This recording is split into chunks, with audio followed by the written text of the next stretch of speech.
It begins, as all bad ideas and mediocre mornings do, in a haze of warmth that does not belong to you. The kind of warmth that clings to old wool, secondhand sweat, and the flat, flowery scent of something that may once have been bread.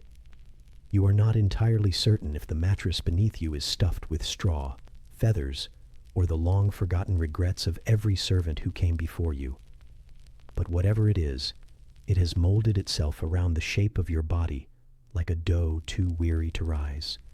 You have not moved for hours, and yet you feel as though you've been in motion all night, twitching, curling, turning away from a draft that always finds your spine, no matter which direction you face. The light is not yet light. It is that gray, indecisive gloom that Roman houses know well, a dull seep of morning that filters through wooden shutters like gossip through cracked doors. You can hear someone grumbling beyond the far wall, their voice muffled and monotonous. The plink of water dripping into a clay basin punctuates the silence, steady as a metronome tuned to minor irritations. Somewhere, a dog is scratching. Somewhere else, a rat is also scratching, but with far more confidence. Your nose is the first to rebel. The staleness of the room has settled into the very fibers of your tunic, which now carries the combined essence of yesterday's oil, last week's onions, and the vague, yeasty scent of communal living. Like a bakery, if the baker had given up. You breathe in through your mouth and immediately regret it. Even your breath feels reheated.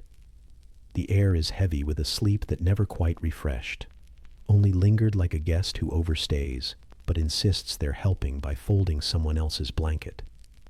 You shift, and the bedding sighs under you. Not a pleasant sigh, but the resigned exhalation of woven things that have accepted their fate. One leg is tangled in the hem of your tunic, twisted up in a way that suggests either a wrestling match with your own dreams or the slow encroachment of fabric malevolence. The garment clings to your side, still faintly damp from your last attempt to wear it dry after a poorly timed bath. It smells of mildew, wool, and ambition. There is no pillow, not really. What you have is a bundle of discarded cloth, one corner of which has frayed into a small army of threads that now cling to your cheek like affectionate spiders. You sit up slowly, as if negotiating with your own spine, and feel each vertebra complain in a distinct and eloquent tone. The floor greets your feet with the cruel enthusiasm of cold stone, the kind of cold that feels personal, as though the earth itself disapproves of your existence. Beside you, someone shifts, a sibling, or perhaps just another occupant of this sleep soup you all inhabit. They snort once, roll over, and pull the blanket farther toward themselves with the selfish precision of someone who has mastered the art of theft in their sleep. You consider retaliation, briefly, but your fingers are too stiff to grasp the edge. And besides, your soul hasn't caught up to your body yet. Outside, a rooster announces something far too confidently for someone with feathers. You make a note to despise it later. There is no fire, not yet. Only the memory of heat that once lived in the hearth, now reduced to ashy breath and brittle charcoal. You wonder who is supposed to tend it this morning and hope it isn't you. The coals are as lifeless as your ambition, and the pile of sticks nearby offers little hope. Mostly twigs, a few damp pieces of bark, and one extremely judgmental log that has refused to burn since last week. You prod the ashes half-heartedly, releasing a puff of dust that smells like past dinners and old sandals. Someone in the next room coughs. Then again. Then once more, just to make sure the universe is aware of their suffering. The sound echoes faintly down the corridor, past the chipped frescoes and the half-withered household shrine, where a clay figurine of Mercury leans at an angle that suggests he, too, is tired of being in this house. You reach for your belt, which has slipped behind the bedding in the night, and find it curled like a sleeping snake beneath a crumpled scrap of linen. It is stiff with salt, your salt, and knots itself uncooperatively as you try to thread it through the loops of your tunic.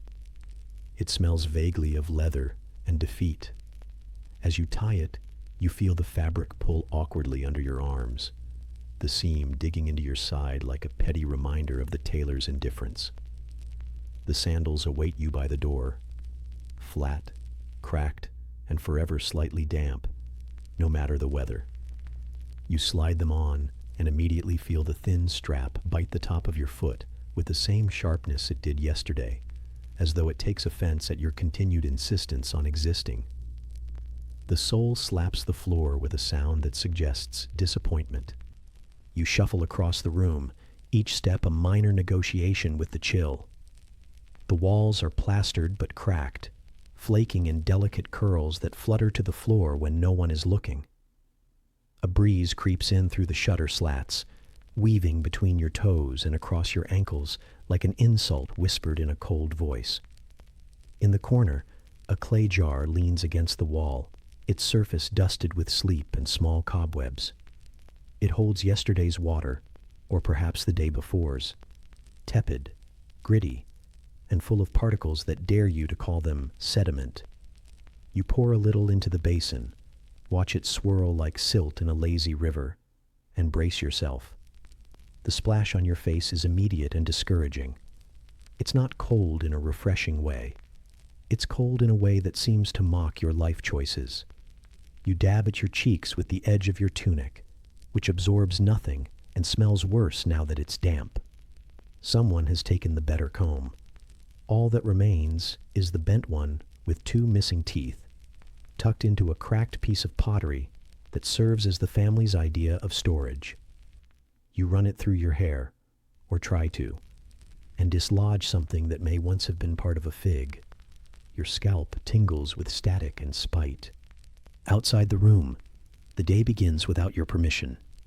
You hear the scrape of a cartwheel against stone, the hollow thud of amphorae being stacked too quickly, the hiss of someone starting an argument about bread prices with no intention of finishing it. The city breathes in, and then immediately complains about the air. You linger by the doorway, fingers resting on the frame. The wood is worn smooth, where generations have leaned in the exact same place, waiting for the motivation to emerge into a world that will ask too much and offer too little.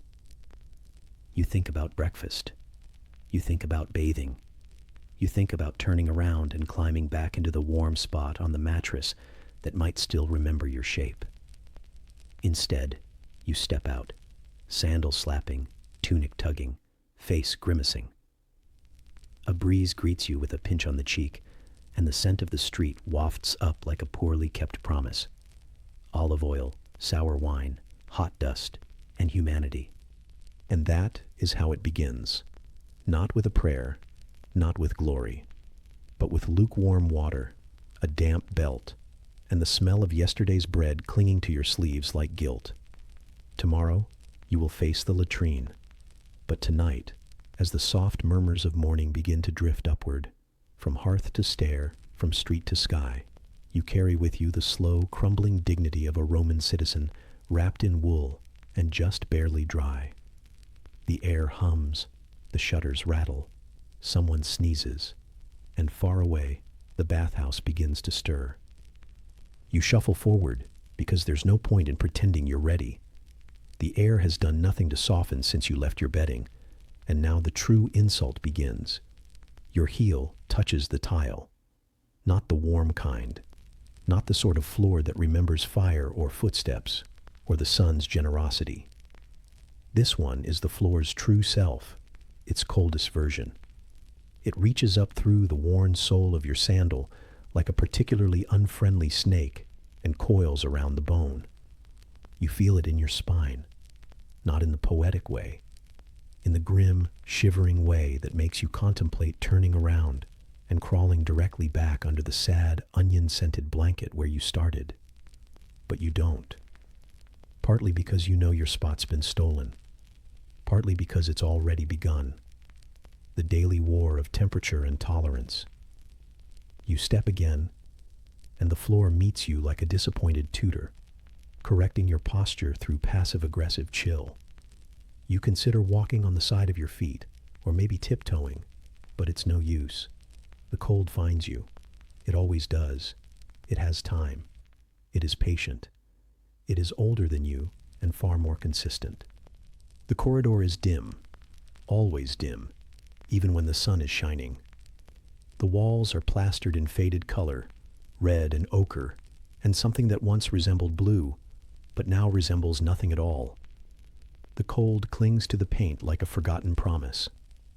Somewhere behind one of these walls, a neighbor clears their throat like they're trying to summon something. Attention, pity, a less phlegmy future. The sound reverberates just long enough to remind you that you are not alone in your suffering, which is somehow worse. You reach the outer room, the atrium, where the cold has layered itself properly. The floor here is mosaicked, neat little tiles arranged into something decorative and allegedly meaningful, though at the moment they just form a landscape of betrayal. They are not meant for human feet before the hour of breakfast. Each tiny square is like a miniature tablet of disappointment, telling the story of every other foot that stepped here and immediately regretted it. You place your weight cautiously, as if the cold might crack you in half if you're not polite. There's a drip from the impluvium, that sunken basin in the center of the floor that gathers rainwater.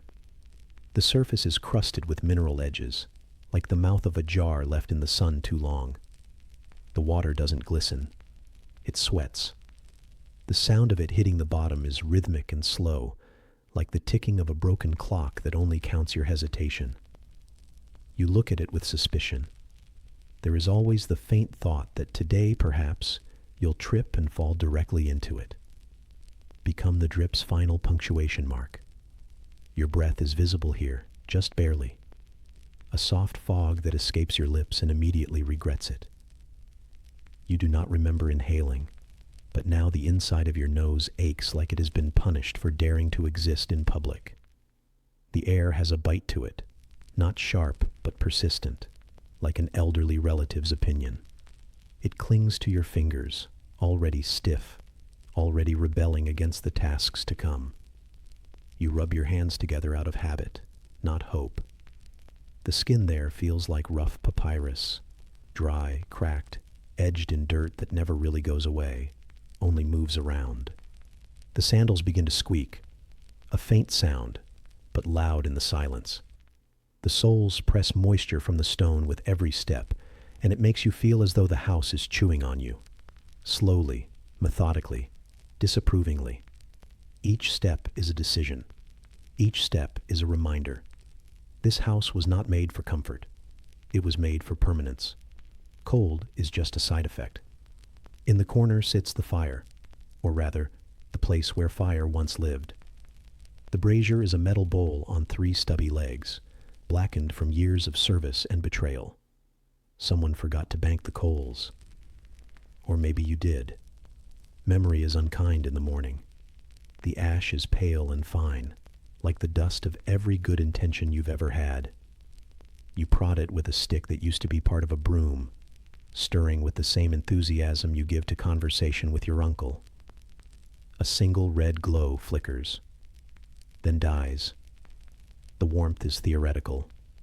You consider fetching more wood. Then you remember the wood is stored outside, and the outside is worse. The kind of worse that makes this cold seem nostalgic by comparison. So you crouch instead, letting your knees remind you how old you feel, even when you're not.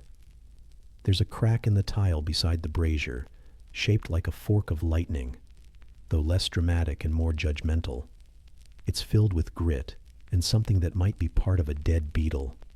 Behind you, a door creaks open. Not fully, just enough for a draft to slither in and wrap itself around your ankles. You don't look back.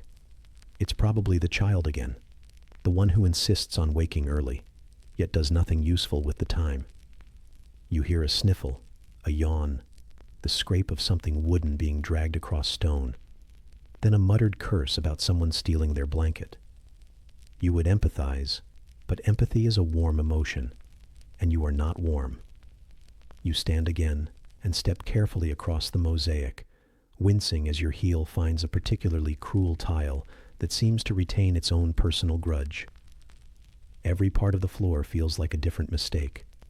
One patch like ice, another like old bread, another like your mother's disapproval, flat, enduring, and oddly textured. At the far edge of the atrium, past the small household shrine with its crooked figurines and half-offered offerings, is the corner where bathing implements sulk in wait.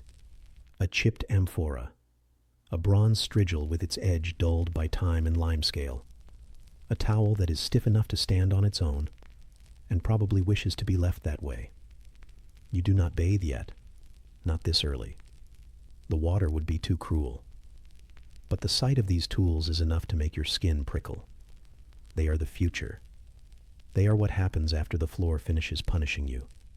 There is a blanket hanging from a hook by the door, someone else's. It smells of smoke and salt and unwashed dreams, but you wrap it around your shoulders like a toga of defeat. It helps only slightly. Mostly it traps the cold in new places and shifts the smell closer to your nostrils, where it joins the ever-present scent of old oil, damp wool, and your own morning breath, which seems to have fermented into something vaguely medicinal. Your stomach grumbles, half-heartedly. It is not hunger exactly. It is the distant memory of breakfast, filtered through a fog of fatigue and realism. You know what awaits. Bread with the density of ambition, olives too sharp for a tender tongue, and cheese that has begun to argue with itself. The thought does not encourage you, but it at least distracts you from your feet, which have now gone numb in protest. You no longer feel the cold directly, only its legacy. Somewhere above, pigeons coo. Their voices echo between the stone and plaster, distant and oddly smug. You imagine them warm in their thatch-lined nests, feathers fluffed, not standing on frost-glazed mosaics, with regrets up to their knees. One of them flaps its wings with theatrical volume.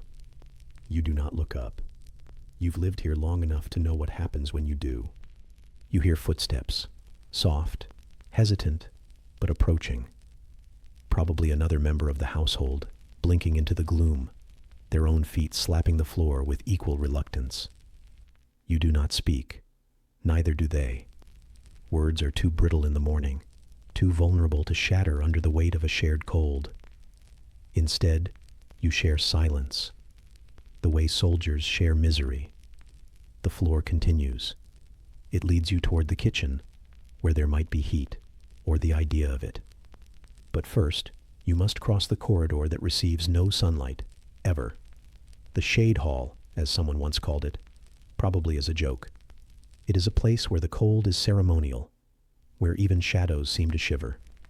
And so you step, slowly, carefully, wishing with each footfall that the next tile might be kinder, might remember what warmth was like, might offer a sliver of forgiveness.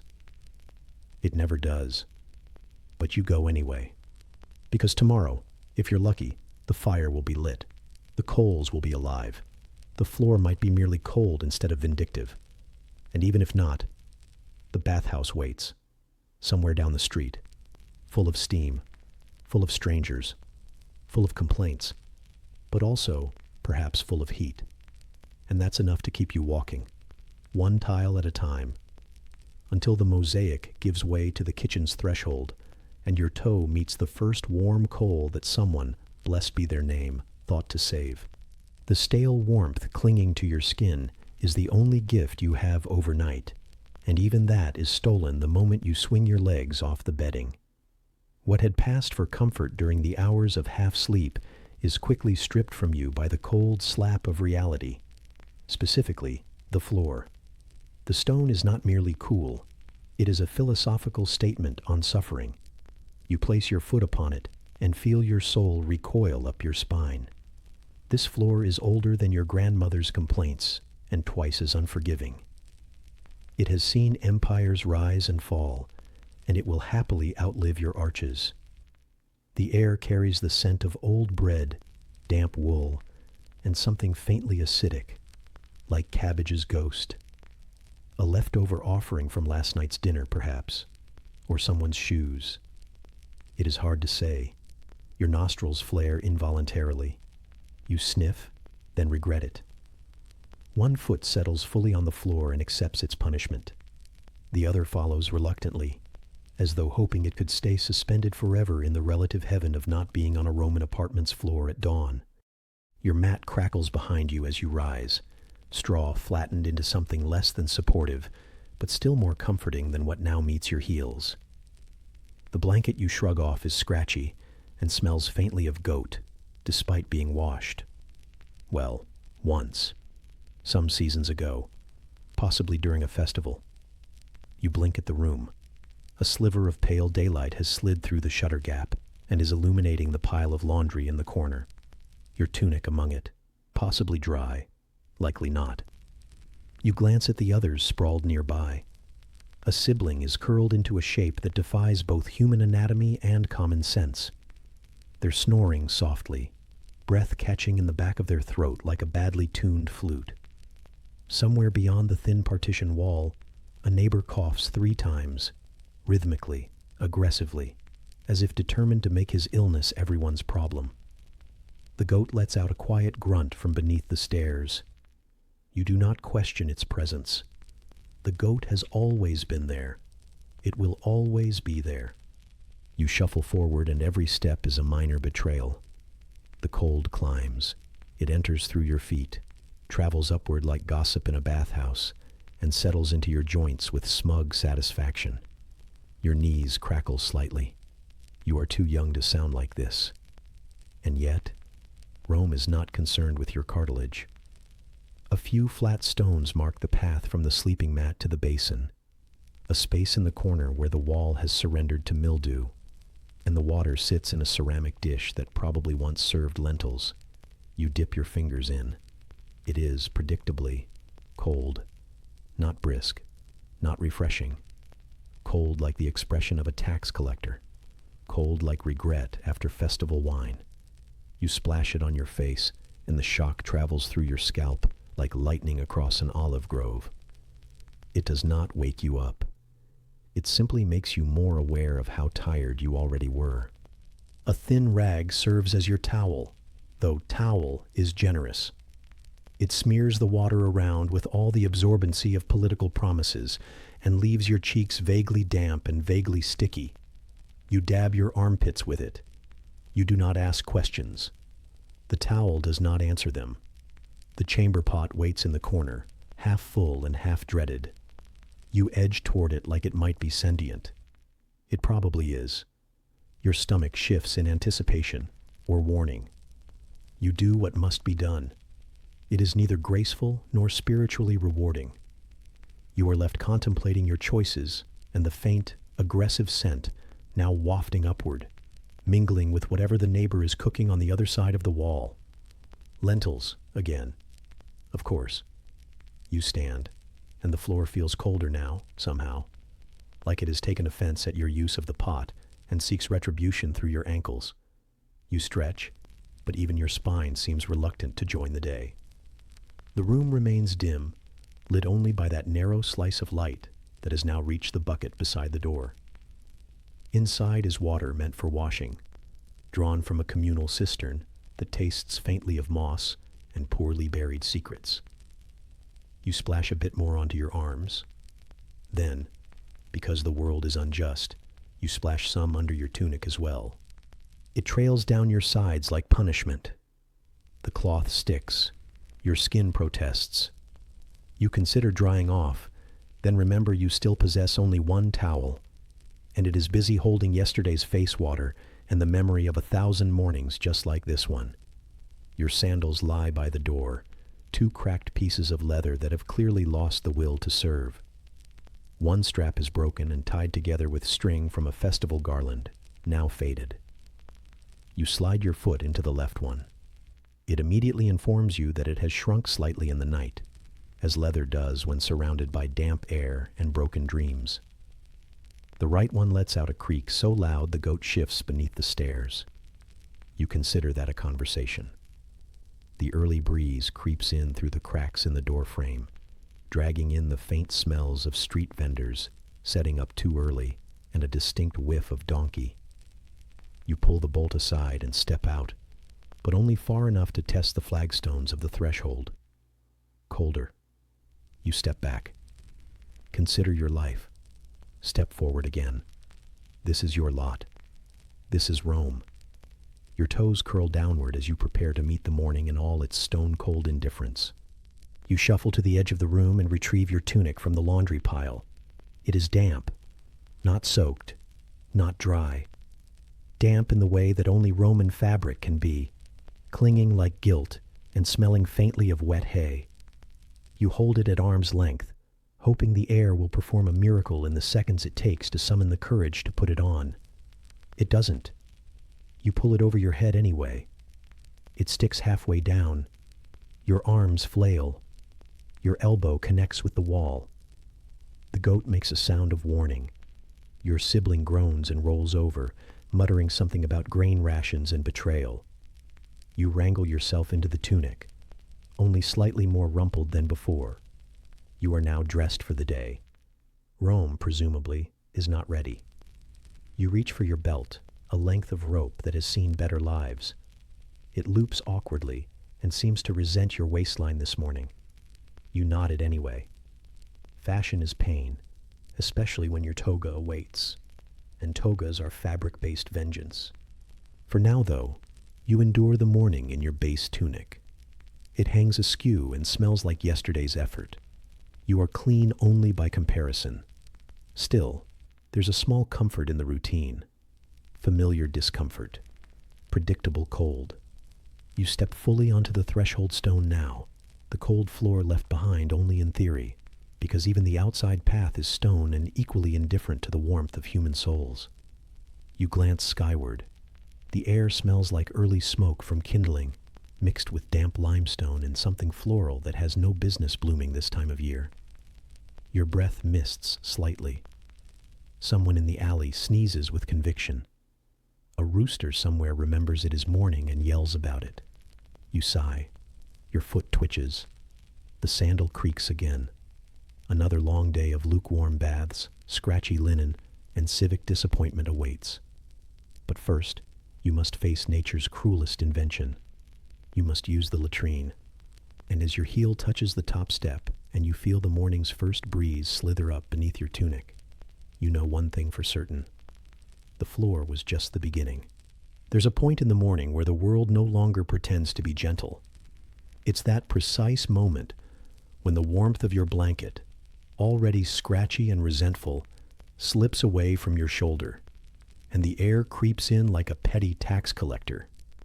Not with urgency, but with the smug assurance that resistance is futile.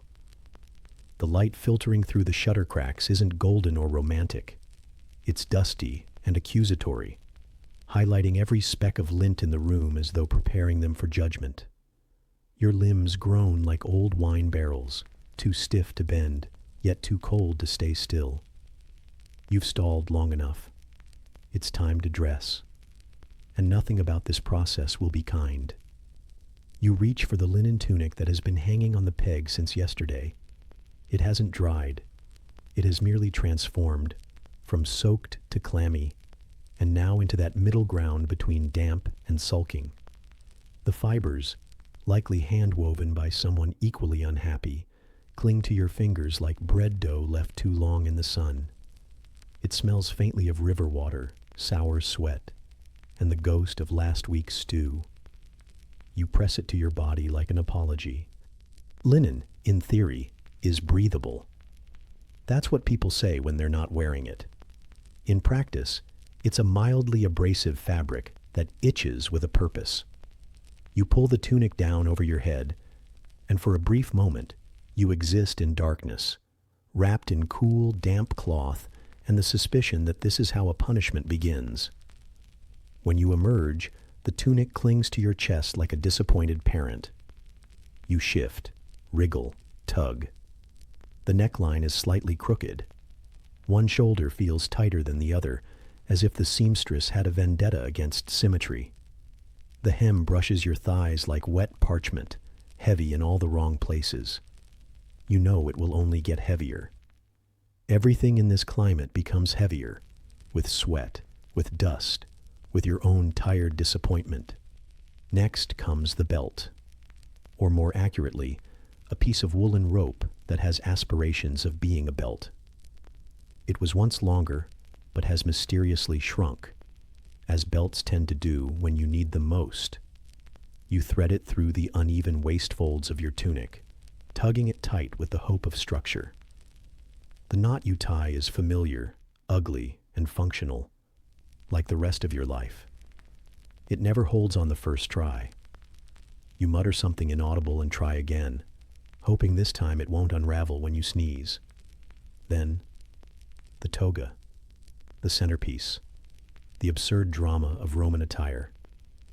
You look at it the way a dog might look at a harp, with a mixture of confusion, dread, and the sinking knowledge that you're expected to interact with it.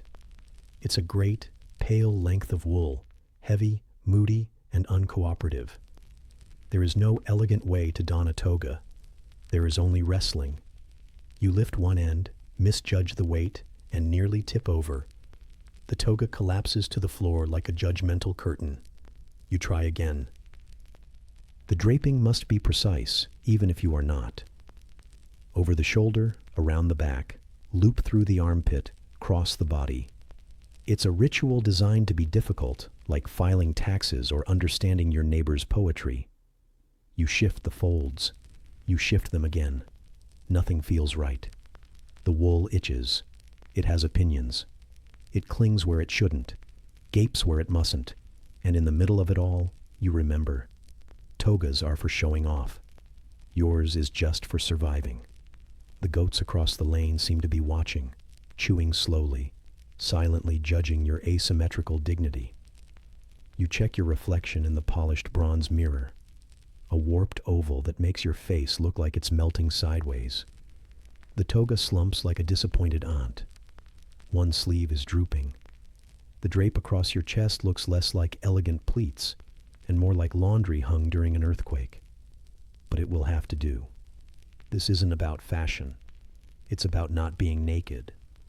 The bar is low. A noise from the hallway. Probably the neighbor's youngest child kicking a jar in protest of breakfast. Reminds you that you're already late. You reach for your sandals. They smell like last summer's regrets. The leather has stiffened overnight, curling at the edges like bread crust. You slide your feet in and are immediately punished for existing. One strap digs into your heel. Another has twisted into a new shape, like it's trying to evolve into something crueler.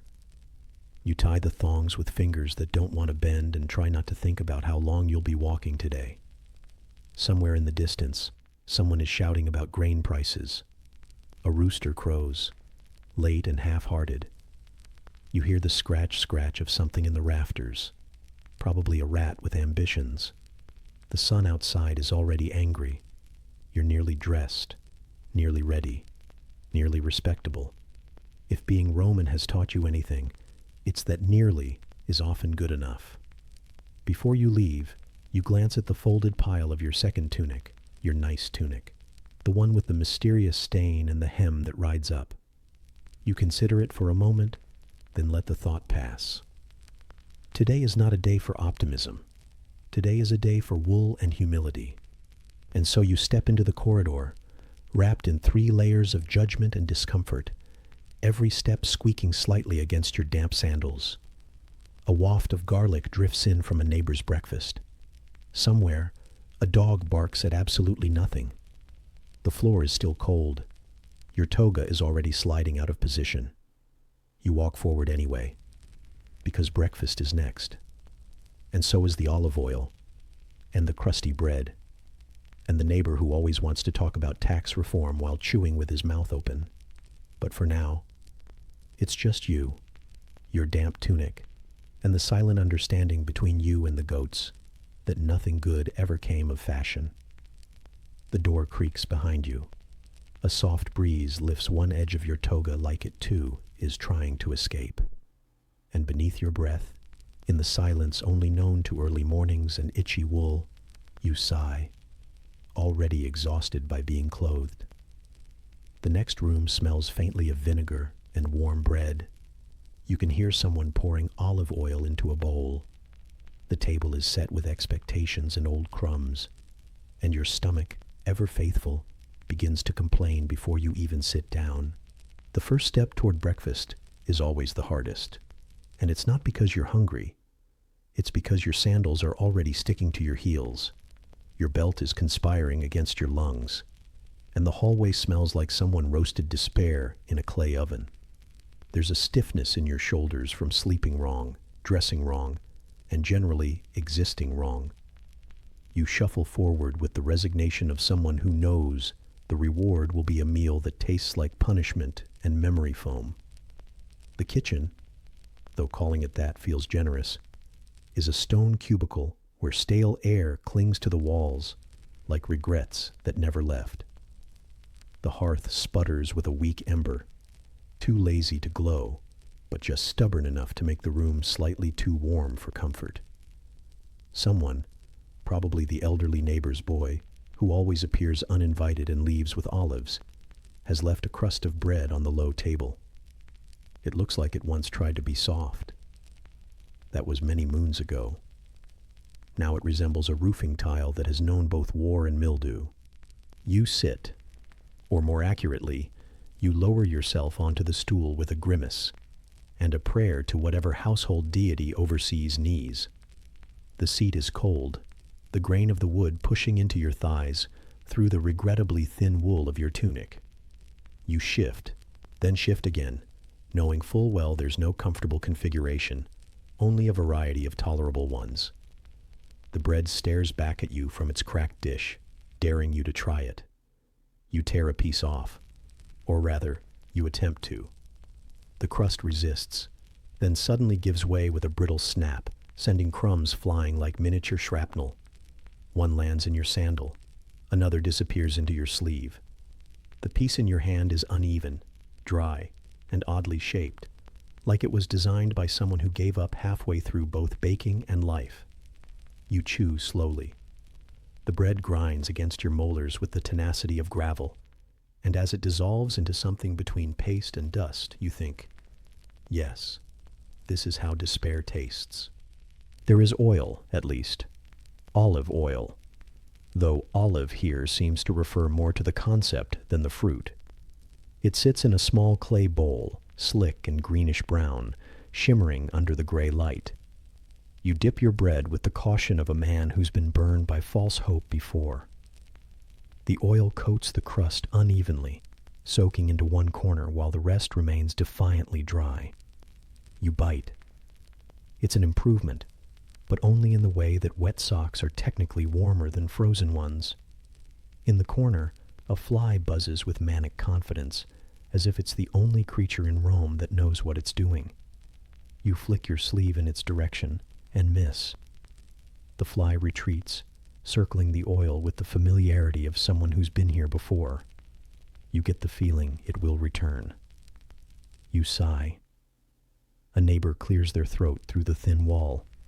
It's a deliberate sound, the kind that precedes either gossip or complaint. Probably both. The sound of a clay jar being placed too forcefully on a counter follows. Then the muffled voice of someone discussing taxes with the intensity usually reserved for war. You chew. The bread does not improve. If anything, it becomes chewier, as though remembering its origins as grain and vowing revenge. Across the table, your cousin's discarded sandals lie in a heap, one strap twisted like a sleeping snake. They smell like garlic, ash, and that uniquely Roman combination of civic pride and personal neglect. You wonder if he's still asleep, or simply refusing to engage with the concept of mornings. He's smart in that way. The oil is nearly gone. You consider licking the bowl, but decide against it. Not out of dignity, that abandoned you back at the toga, but because the clay has a sharp edge, and the last thing you need is a breakfast injury. A soft breeze filters in through the narrow window slit, carrying with it the aromas of other people's better meals. Somewhere nearby, someone is frying something that smells faintly of onions and ambition. You feel vaguely insulted, not because they're eating better, but because they're doing it with enthusiasm. Breakfast, as far as you're concerned, should never be joyful. It should be endured. A bee wanders in through the open slat, does a half-hearted lap of the room, and leaves. You envy its decisiveness. Meanwhile, the bread sits heavily in your gut, expanding like a bad decision. The oil, for all its sheen, has coated your teeth with a film that tastes like regret and sun-baked amphora. You take another bite, just to be sure it's still terrible. It is. From outside comes the clatter of hooves and the shouted complaint of someone deeply offended by the existence of carts. This, too, is breakfast in Rome, a soundtrack of inconvenience and civic irritation. You hear someone drop a bucket, followed by the unmistakable sound of someone swearing in Latin, poorly. You chew. In the corner, the fire sulks. It refuses to catch properly, spitting smoke in small, passive-aggressive puffs. You poke it with a stick. It resents you and dies further. You decide to let it win. The room is warm enough with your own disappointment. The olive oil bowl is empty now, save for a slick halo around the rim. You stare at it, wondering if this is a metaphor. You decide it is. You stare longer, just to be sure. The bread crust in your hand has gone hard again, as though offended by the oil's departure. You put it down. It will probably still be here tomorrow, unchanged and unrepentant. You lean back, your back catching on the rough wall behind you. The texture is familiar. Cracked plaster, a bit of flake, some embedded dust from 3 summers ago. The wall has witnessed many breakfasts like this. It offers no sympathy. A grain of bread finds its way down your tunic. You choose not to retrieve it. It can stay there, a quiet companion for the rest of the morning. In the next room, someone sneezes. It sounds wet. You ignore it. A goat bleats from somewhere down the alley, a long, drawn-out sound that suggests existential awareness. You feel seen. There's still a half-loaf left. You stare at it. It stares back. You consider taking another piece, but your jaw aches. You settle for just smelling it, inhaling the faint aroma of fermentation and past regrets. It smells like a lesson you refuse to learn. Time moves slowly here, measured not in hours, but in how many bites of dry bread it takes to question your choices. Outside, the sun continues to rise, unbothered. Your stomach grumbles, not with hunger, but with philosophical concern. You look around the room, at the soot-darkened walls, the limp bundle of herbs meant to mask the smell of mold, the faint scratchings on the doorframe where someone once tried to measure a child's height and gave up halfway. This is breakfast. This is Rome. This is survival dressed up in olive oil and indifference. You consider standing up, but that would require effort, and socks, and another interaction with your sandals. You sit instead. You chew the final piece of crust with the reverence of someone completing a ritual. It does not taste better.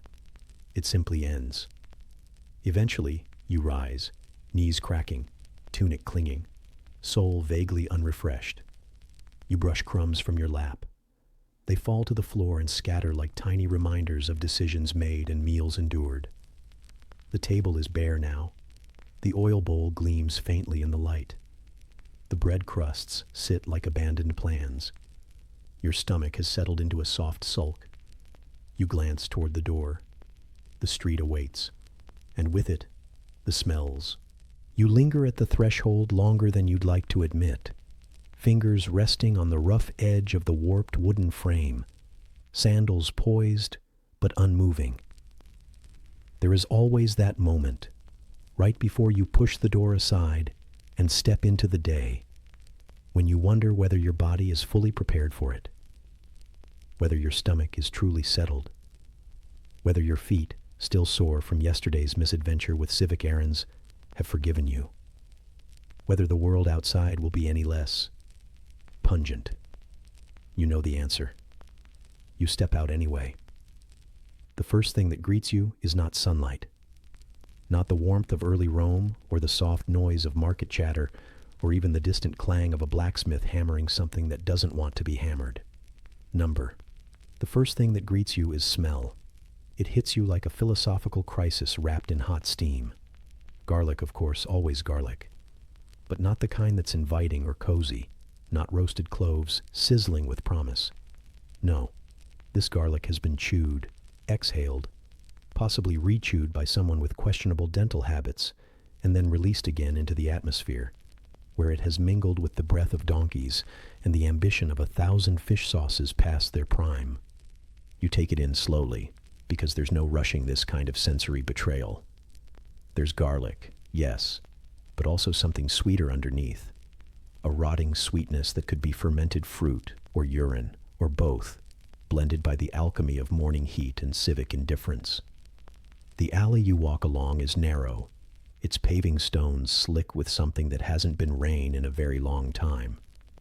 Your sandal catches on a raised corner, and you stumble briefly before continuing on with the limp of a man already emotionally wounded by breakfast.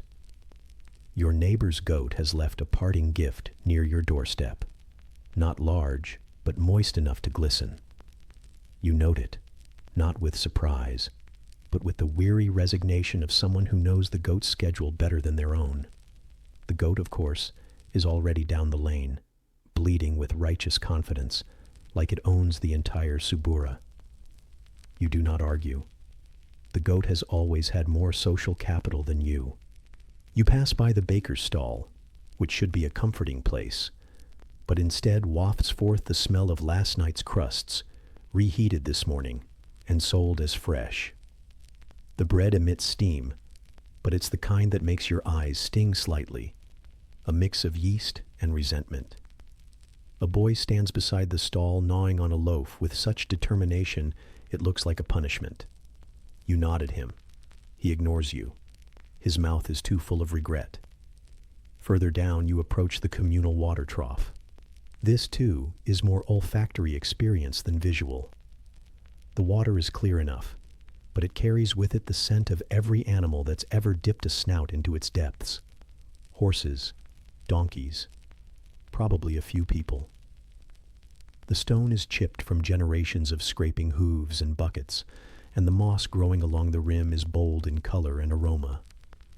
A donkey stands beside it now, panting slightly, eyes glassy with existential fatigue. You relate. There is someone shouting about garum again, a fish sauce that seems to defy both time and mercy. You can smell it before you see it. A briny, sticky odor that slides up your nose and makes a temporary home behind your eyes. Someone is selling small clay pots of the stuff, lids askew, flies attending like priests at a ritual. The seller is loud and strangely enthusiastic, proclaiming the sauce's curative properties. You silently wonder what it might cure. Certainly not joy. You step around a puddle that might be water, but given the location and color, is more likely something that once passed through an animal. The splash of a cartwheel nearby sends droplets arcing toward your calf, and you instinctively flinch. It misses. This time, a woman passes by trailing behind her a basket of leeks and judgment. She sniffs in your direction, disapproves, and moves on. Her perfume is a blend of crushed herbs and vinegar, worn not for pleasure, but survival. You get a whiff and almost cough, but swallow it down. It's not the worst thing you've smelled today, not even top 5. The street rises slightly, and your calves protest the incline. Not loudly, but with a dull ache that hums beneath the surface, like the buzz of flies that hover near the meat stall you now pass. Slabs of something reddish lie beneath thin cloth, sweating in the sun, while the butcher hacks at bone with the resignation of a man who once had dreams. He wipes his hands on an apron that has seen too many seasons and not enough laundering. You do not linger. Someone nearby is roasting something unidentifiable over an open brazier. The smoke is rich and black and full of things best not named. You taste it in the back of your throat. It clings to your tunic. It coats the inside of your nostrils. You wonder, briefly, if the scent will still be there when you go to bed. You know it will. The street is alive in the worst ways. Crowded, humid, loud. Men shouting about grain. Women muttering about their sister-in-law's debts. Children darting between legs with all the awareness of squirrels. You keep your eyes down and your arms close, because the last time you brushed against someone here, you spent a week trying to get the smell out of your sleeve. A man with too many pigeons perched on his shoulders walks past as if that's normal. One pigeon eyes you. You do not blink. The breeze shifts. You had hoped it might bring relief. It doesn't. It brings the tanner's pit, a low, muddy stink of boiled hides and chemical despair. You gag, quietly. Everyone does. It's a group experience. No one speaks of it. You just bear it. Together. Apart. Ahead, a cart has overturned slightly, its wheels stuck in a rut. The driver curses with creativity. The cart smells of cabbage, damp wood, and something pickled. A man helps right it, grunting. You take a wide arc around the scene, unwilling to join the circle of shared irritation. You reach a corner where a small shrine sits tucked into the wall. It smells faintly of melted wax and prayers unanswered. Someone's left a withered sprig of laurel and a piece of dried fruit. You do not pray. You simply nod at the offering and move on. Down a narrower path now, the air thickens. The sun has risen higher, and with it, the steam from every surface, brick, stone, flesh, all sweating in quiet harmony. You wipe your brow with the back of your hand. It makes little difference. You're already sticky. Everyone is. Someone nearby opens a chamber pot into a side drain. You hear it before you smell it, and by the time the scent arrives, it is far too late. You try breathing through your mouth, but it only changes the flavor of the suffering. You gag again, quietly, with dignity. The donkey from earlier reappears, this time pulling a cart loaded with amphorae. It snorts as it passes. You could swear it's laughing. You don't respond. It wouldn't listen anyway. At the far end of the street, you finally glimpse your destination. A tiled building, shaded slightly by a sloping awning. The bathhouse. Not close enough to see the steam yet, but close enough to smell the mingled perfumes, oils, and damp ambition that pour from its open door. You prepare yourself. You're about to trade garlic and horse for sweat and citrus. Not an improvement. Just a different chapter. So you step forward, the scent of donkey still curling in your nose, the dust clinging to your feet, your tunic gathering heat like an insult wrapped in wool. You walk slowly, past more carts, more shouts, more smells. All of Rome, compressed into one street, pressed into your skin, your lungs, your memory. You reach the threshold of the bathhouse. You pause, and then, with a sigh that feels more spiritual than physical, you step inside. It begins, as most unfortunate things do, with hope. The kind of hope that settles uneasily on your shoulders like a damp wool tunic. Not quite comforting, but somehow still preferable to the alternative. You've risen. You've wrapped yourself in disappointment disguised as clothing. You've eaten a breakfast that tasted like structural mortar. And now, in a moment of reckless optimism, you decide to seek cleanliness, or at least its Roman approximation. The sun is already threatening the cobbled streets with its pale glare, stretching across tiled roofs like it too regrets being awake. You step out, and the bathhouse awaits somewhere ahead, a beacon of steam, sweat, and silent judgment. It is not far in distance, but in Roman terms, it is a journey. Because Roman bathing is not an act. It is a sequence, a ritual, a mildly humiliating parade of nakedness and indecision. You shuffle past vendors shouting about olives no one wants and chickens that may or may not be alive. A donkey regards you with the tired contempt of someone who's seen too much and bathed too little. You envy him. His standards are lower, and his bath schedule is optional. The bathhouse looms, humid and echoing. Inside, the air changes immediately. It's thicker, damp, seasoned with the smell of centuries-old sweat and overused olive oil. You pay the entrance fee, a small coin, the kind that always feels lighter than it should, as if it's trying to escape its fate. You briefly consider turning around, but you've already crossed the threshold. Your fate is sealed, and besides, you already smell like yesterday's regrets. First comes the apoditerium, a room whose name is far fancier than its purpose.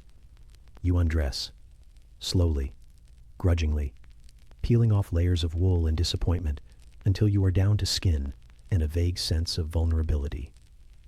Other patrons do the same, but with the bored efficiency of men who've long since abandoned shame. A man 3 benches down hums tunelessly while removing a sock that should have been declared a public nuisance. You place your clothes in a niche in the wall and pretend not to notice the slave eyeing them with the weary look of someone who has seen far too many tunics and far too few that didn't smell like despair. You nod, as if to say, "I'm trusting you with this pile of poverty." He does not nod back. Then, barefoot, you make your way across the cold stone toward the frigidarium. This room, contrary to the name, does not surprise you. It is exactly as cold as it sounds. The water is a philosophical kind of cold. It doesn't stab or sting. It seeps. It reflects on your character. It questions your choices. You dip a toe and immediately regret having toes. You consider stepping in fully, but your lungs lodge a protest. A man nearby sighs and plunges in like a man who has lost everything. You admire him, briefly. Then you tiptoe past him and the tub of liquid betrayal toward the tepidarium, where at least your soul might not shiver out of your skin. The transition is slow. The floor warms beneath your soles, almost imperceptibly. The air grows thicker. Steam rises like ghostly laundry. The temperature is not tepid. Tepid implies neutrality. Tepid suggests inoffensive. This is something else. This is the inside of a damp loaf of bread left out in the sun. Not hot enough to sweat with purpose. Not cool enough to escape. Just enough to remind you that your pores are capable of disappointment. You sit. Or rather, you lower yourself awkwardly onto a stone bench that has hosted thousands of other posteriors, none of them particularly regal. Your back sticks slightly to the surface. You shift. It does not help. A man beside you clears his throat loudly and begins a monologue about grain tariffs. No one listens, especially not his knees, which he keeps aggressively exposed. Eventually, the caldarium awaits. The hot room. The room where modesty melts and complaints come to die. You enter, and the heat wraps around you like a mother who's had enough of your nonsense. It clings. It judges. The air tastes like steamed humanity. The steam obscures shapes into shifting blobs of flesh and ego. Somewhere, someone slaps a towel. Somewhere else, a body slides uncomfortably on stone. You pretend to meditate. Really, you are calculating how long until your organs rebel. And still, you are not clean. Because Roman bathing is not about soap. It is about submission, about enduring things. The way the heat lifts memories to the surface. The way your skin begins to glisten, not attractively, but like a roast nearing its final moments. And then, the strigil. The attendant approaches, holding a curved piece of metal like a question you're not ready to answer. You lie down, because resistance is undignified, and besides, the stone is already shaped to receive you. You do not know how many bodies have lain here. You do not want to know. The strigil comes down, scraping oil, sweat, and questionable life choices from your skin. It makes a sound that is somehow wetter than expected. You think of home, of your clothes sitting in their niche, of your sandals. You wonder if they are judging you. Finally, the process slows. You are oiled again, because cleanliness in Rome is circular. Remove oil, reapply oil. Repeat until glistening or broken. You are towel dried by hands that do not care for your comfort. You are given back your tunic, which has absorbed more atmosphere than thread. You dress in damp linen and scratchy resignation. You step out into the open air once more.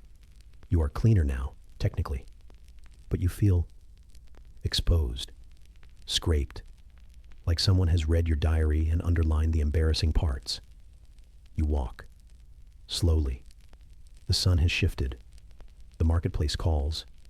You do not answer. There are more rituals ahead, more indignities. But for now, the steam still lingers in your ears. Your skin hums, and the world for a moment smells less like garlic and more like possibility. But only for a moment, because ahead, just beyond the baths, the street waits. Loud, stinking, familiar. And the next scent that greets you is definitely garlic. And something worse. Something hoofed and still warm. You shuffle forward, past the cracked arch and under a lintel that has seen too many sandals, and the air shifts. Not sharply, not sweetly, but like walking into the breath of someone who recently ate boiled onions. The doorway exhales steam thick enough to write your last regrets in. It clings to your skin before it even touches it. A wall of warmth meets you like an awkward relative. Too close, too eager, too moist.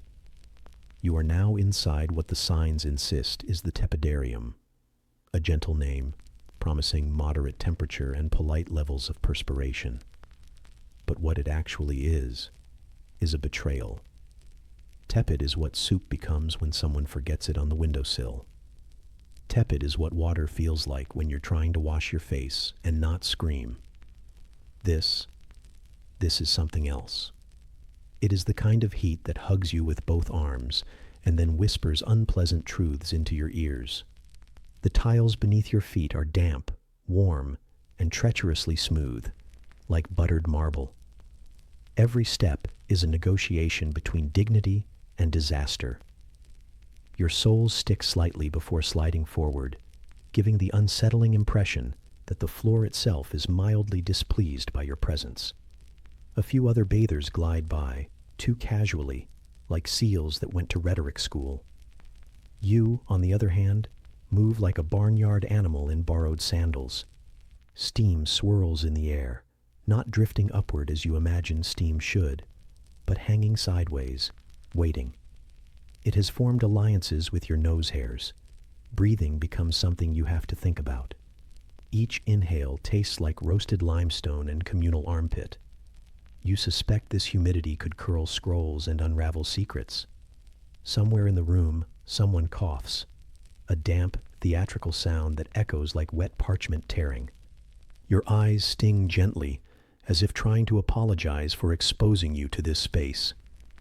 You blink slowly, and shapes emerge.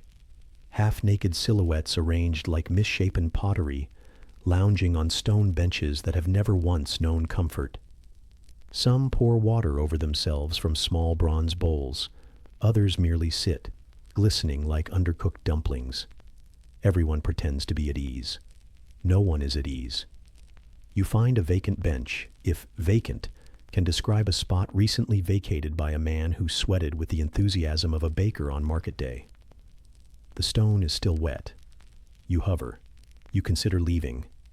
But there are rules, unspoken and cruel, and one of them is that you must sit, and you must sit confidently, as though this is a pleasure. You lower yourself onto the stone like someone agreeing to a questionable favor. The heat rises through your thighs immediately, crawling upward with the determination of a bureaucrat.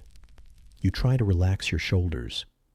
You try to arrange your limbs in a manner that communicates, yes, I do this often, even though your left leg has begun sticking to itself. The humidity has entered your joints. Your fingers feel like someone filled your knuckles with warm wax and mild regret.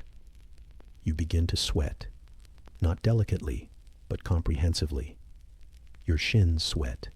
Your ears sweat. Places you were not previously aware of begin to participate in the general dampening. A man near you shifts and grunts with the confidence of someone who knows far too much about barley tariffs. He says nothing, but his eyebrows attempt a conversation. You look away. The steam makes privacy a shared illusion, like public virtue or well-fitting togas. You try not to make eye contact with anyone's knees. There are too many knees, all slightly pink, all lightly steaming. Above you, the ceiling domes like the inside of a helmet. Water gathers in lazy droplets and occasionally releases with a slow plop onto the unsuspecting below. One lands on your shoulder. It is warmer than your thoughts. You sigh, an act that accidentally invites more steam into your lungs. You try again, this time through your nose, and smell something both herbal and disappointing. Someone nearby has brought scented oil. Someone else has brought an onion. The walls are tiled, once bright, now dulled with the echo of decades. Their mosaics, originally designed to inspire thoughts of divine purity or civic pride, are now more of a mood board for discomfort. A few dolphins cavort across cracked plaster. You envy them. They do not sweat. They do not sit on stone. They do not stick to themselves like unwieldy pastry dough. A servant wanders through with a bundle of fresh towels, trailing the smell of something linen-adjacent and vaguely goat-like. He leaves one near your feet. You make no move to claim it, because to move is to reveal how little grace your limbs now possess. Your skin has become a moist theater curtain, clinging and dramatic. You sit still, trying to merge with the stone. The stone is losing. Around you, the hum of the room continues, not conversation, but the kind of vocal weather that happens when humans collectively tolerate discomfort. Someone mutters, someone hums, someone breathes like a bellows in mourning. A drop falls behind you with a muted splash, and you twitch just enough to draw attention. Two men glance your way. One raises an eyebrow. You respond by pretending to contemplate your own foot. The foot responds by sweating harder. Minutes pass, or possibly weeks. Time is distorted in the tepidarium. It trickles like condensation down a badly plastered wall. You begin to understand why Romans believed in spirits. There is one now in your lower back, whispering in the language of cramps. You adjust slightly, and a sticky squelch announces your movement to the room. No one comments. The walls, however, judge. Eventually, a man stands, wet in ways that defy physics, and nods toward the next chamber, the caldarium, the hot room, the endgame of your bathing ordeal. His feet slap the tiles like overcooked flatbread as he disappears into more steam. You sit for one more moment, drenched in the consequences of your life choices. Your fingers prune. Your thoughts soften. Somewhere in the mist, someone sneezes and is blessed by no one. You rise, not in triumph, but in surrender, and move toward the next ordeal. The tepidarium exhales behind you as you pass through the archway, and your skin forgets what it once felt like to be dry. The floor continues to sweat in your absence. And ahead waits more heat, more steam, and the quiet horror of being naked among strangers with opinions. Somewhere beyond the curling mist, a strigil glints, and it's coming for you. You move forward through the rising curtain of mist, still damp from the tepidarium, as if you've been marinated in your own existence. Your skin is no longer yours. It has become something else entirely. A sponge that regrets its choices. Everything sticks. Everything steams. Everything squelches when it shouldn't. The air grows denser, heavier, more sentient. It does not welcome you. It simply allows your presence like mildew allows time. Your sandals left behind long ago. You are barefoot now, and the warm wetness of the tiled floor sends shivers up the back of your calves. Not because it's cold, but because it's wet in a way that feels lived in. You don't know how long the water has been there, and you don't want to. You simply trudge through it, like someone pretending not to smell something. Ahead looms the strigil man. He's not officially titled, of course, but everyone knows who he is. He's the one who wields the curved instrument of cleanliness like a gladiator wields a blade, with precision with flair, and with far too much confidence. He has the forearms of a man who lifts amphorae for fun, and the expression of someone who has seen too many pores. His towel is too small. His sandals are too worn. His patience is non-existent. You have no towel, only a fine sheen of oil, recently applied with the gentle urgency of someone hoping lubrication will somehow soften what's to come. But it won't. You sit on a bench that is neither dry nor clean nor forgiving, waiting your turn. You smell faintly of lavender and deeply of apprehension. The man beside you exhales a long sigh. It carries the weight of 1,000 exfoliated sins. He shifts, rising with the creak of 1,000 joints and 0 regrets. And you realize it's your turn. You move forward with all the enthusiasm of an overcooked bean, presenting yourself to the man with the strigil. He nods, only slightly, the way a statue might nod if it had opinions and a full schedule. He gestures for you to turn. You turn. You regret. The first scrape is not a sound. It's a feeling, like someone dragging a cold spoon down your spine. Except the spoon is a piece of metal shaped like a question mark. And the question is, why? Why are you here? Why is this necessary? Why is this man removing your outer layer like it's optional? The oil lifts. So does your dignity. Both swirl into the air, mixing with the steam and the faint scent of someone else's regret from earlier. The strigil doesn't just clean, it excavates. It uncovers every pore you've ever had, every mistake you've ever made, and rubs them into the open. It pulls at your skin, rolls over your shoulder blades, drags across the small of your back, like a reminder that self-care is pain repackaged as tradition. You try not to squirm, which is difficult, because squirming is all your body wants to do. Your spine becomes very aware of itself. Your knees attempt escape. Your arms don't know where to go. You settle for pretending to study your own toes, which are pruning into little philosophical raisins. The strigil moves on, to your arms, your legs, the back of your neck, places where you didn't even know you had dead skin. Now you do. He makes sure of it. The man does not speak. His silence is part of the ritual. His eyes say, "You think this is unpleasant? Try doing it to 10 other people before the sun reaches its peak." And yet, there is no rush. Each motion is slow, deliberate, repeated. It is not just a cleaning. It is an audit. You are being reviewed, inch by exfoliated inch, and found wanting. He pauses to oil your skin again, a strange kindness, like offering a fig to someone before slapping them with it. The oil smells faintly of thyme and something bitter, possibly envy. It warms your skin briefly before the next pass of the strigil turns it into a slick trail of surrender. He scrapes again, and you begin to suspect he's not just cleaning you. He's harvesting something. Around you, other bodies glisten in quiet misery. A man coughs once, then again, then considers whether coughing in the caldarium is worth the social consequences. A woman across the room rubs oil into her arms with the expression of someone trying to forget a minor betrayal. Somewhere in the fog, someone drops a copper bowl. It clatters, muted, like a lost coin in a fountain full of bad decisions. Your legs now. The strigil moves lower. Your shins offer little resistance, but your knees complain, silently, with the ache of 1,000 unwashed mornings. The back of your calf is scraped like a poorly tanned hide.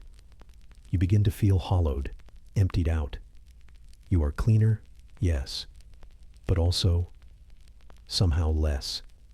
The final strokes come to your feet, which receive the full measure of the man's expertise and frustration.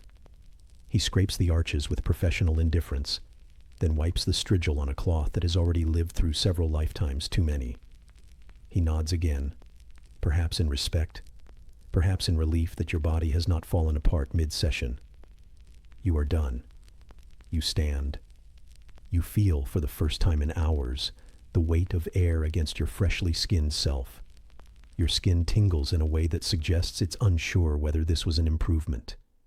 You are raw, gleaming, Slightly stunned, you walk, slowly, carefully, to a small alcove where a basin of water waits, tepid and noncommittal. You splash it over yourself like a man trying to apologize to his pores. It helps. A little. A nearby servant hands you a towel. It is rough, beige, and honest. You dab, not dry. Drying feels too aggressive right now. Your skin flinches beneath the cotton. You dab again, more tentatively, as if trying to reassure your body that it is still yours. You wrap the towel around your waist and sit, legs slightly apart, arms heavy, eyes half closed. You are not relaxed. You are simply reduced. The strigil man has already moved on to someone else, scraping with the same firm devotion. You listen to the faint rhythms of steel against skin, the soft huffs of men pretending this is fine, the gurgle of water pooling beneath benches, and the occasional muttered oath disguised as breath. Steam curls around you like a memory. You inhale it. You let it settle behind your eyes. Your limbs throb gently in their new polished state. You are clean. That is the word people will use. But cleanliness here is not purity. It is not lightness. It is the removal of everything you thought you needed to keep. A stripping down. A simplification. Your back sticks to the bench a little as you shift. You leave behind a faint outline. Not quite a stain. Not quite a memory. Just a suggestion of the you that was. And in the stillness, in the slow settling of your heartbeat, and the twitching of your over-exfoliated calves, you realize that the bath is not over. There is still the caldarium to endure. Still more heat, still more sweat, still more performance. And of course, other people, fully naked, quoting poetry. The strigil has left its legacy across your skin. A faint tingling sensation, somewhere between polished and personally attacked. You sit for a while in the liminal mist of the transition chamber, damp and contemplative, as if you've just been scrubbed not only of sweat and oil, but also of ambition. And now you're expected to move forward, deeper still, into the steaming sanctum where modesty dies and opinions flourish. You rise. Your towel adheres to your legs like wet parchment. Your feet slap gently against the slick marble as you follow the trail of condensation and resignation. Around a corner, the warmth intensifies. It's no longer the gentle sauna-like fog of the tepidarium, but a heavy, sentient heat.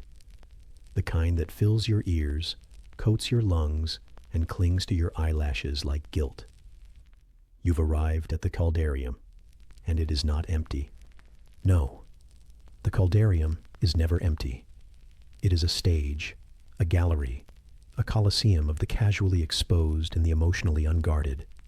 Steam swirls in elaborate patterns around bare limbs and hanging towels, a slow ballet of humidity and judgment. There are men reclining along the edge of the hot plunge pool, like philosophers in decline, their bellies afloat, their expressions stoic, their opinions loudly offered through the mist. You step forward into this theater of unfiltered humanity, clutching your towel with the quiet desperation of someone who knows it's about to betray them. The floor is warmer than it should be, warmed not only by the hippocaust beneath, but also, alarmingly, by decades of unspoken secrets and spilled infusions. You hesitate at the edge of the pool. The water is not clear. It is opaque, vaguely golden, and absolutely indifferent to your hesitation. You see your reflection and decide you don't need it. With all the grace of a half-cooked fish, you lower yourself into the water. It accepts you with a heat that borders on aggressive hospitality. Every pore opens and then regrets it. Your skin sings in frequencies only detectable to the oversteamed. You try to settle against the edge of the pool, a small ledge carved from stone and compromise. The surface is slick with something you hope is mineral content. Probably it isn't. Around you, the murmurs begin. Not conversations. Declarations. One man is explaining the current grain shortage as if he were personally responsible for solving it. Another responds with a sharp grunt that implies a counterpoint involving Egypt or possibly goats. A third chimes in, quoting Virgil with the casual self-assurance of someone who has memorized exactly one line and uses it in all situations. You stare straight ahead and pretend to find the steam fascinating. A drop of condensation lands on your shoulder. It rolls down your arm like a reminder that you've given up on dryness today. A man to your right stretches, bones audibly complaining, and reveals far more of himself than is generally acceptable at this hour. You look away, directly into the eyes of someone else who is also pretending not to look.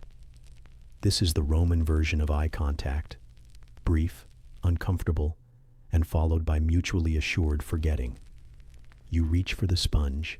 It floats nearby, ominously porous and questionably clean.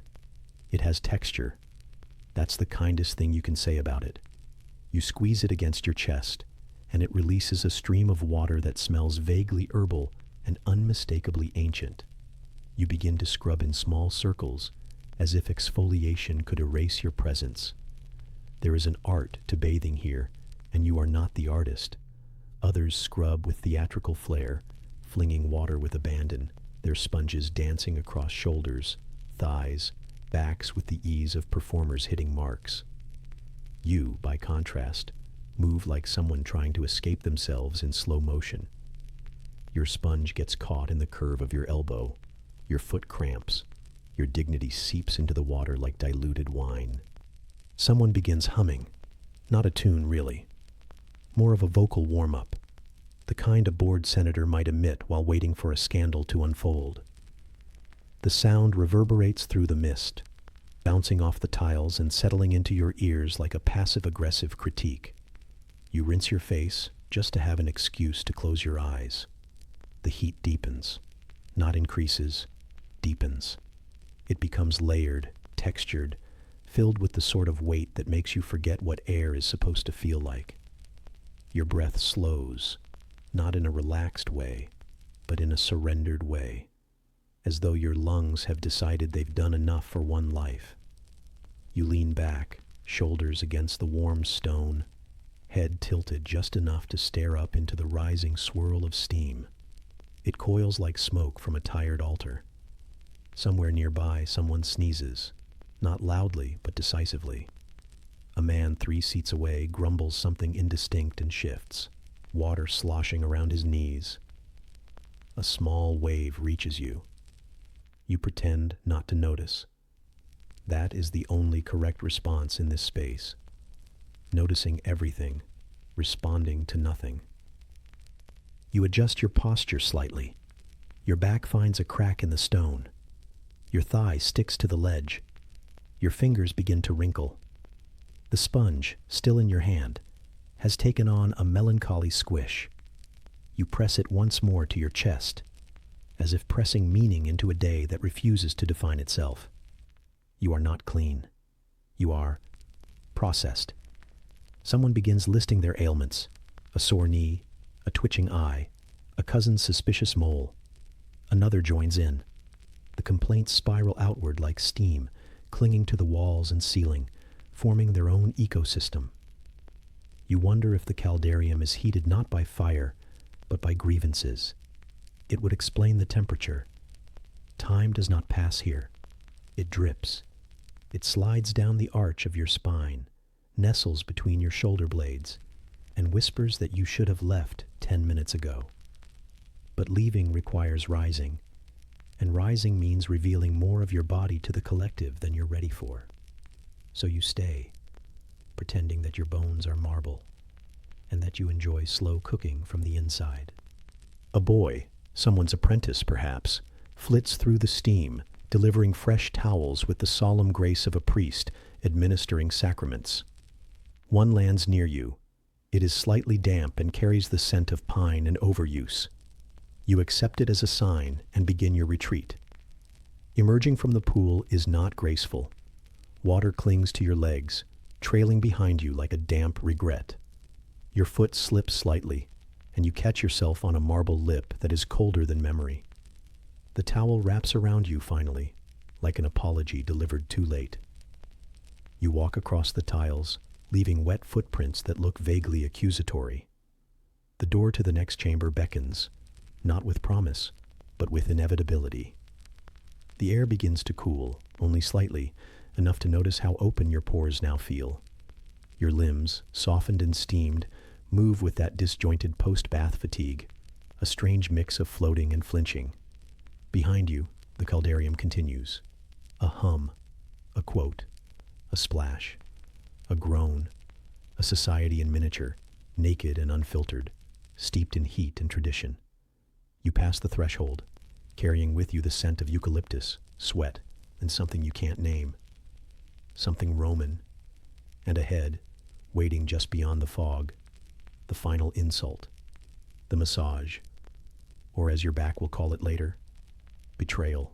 You cross the final threshold as though exiting a dream that was far too humid and just slightly judgmental.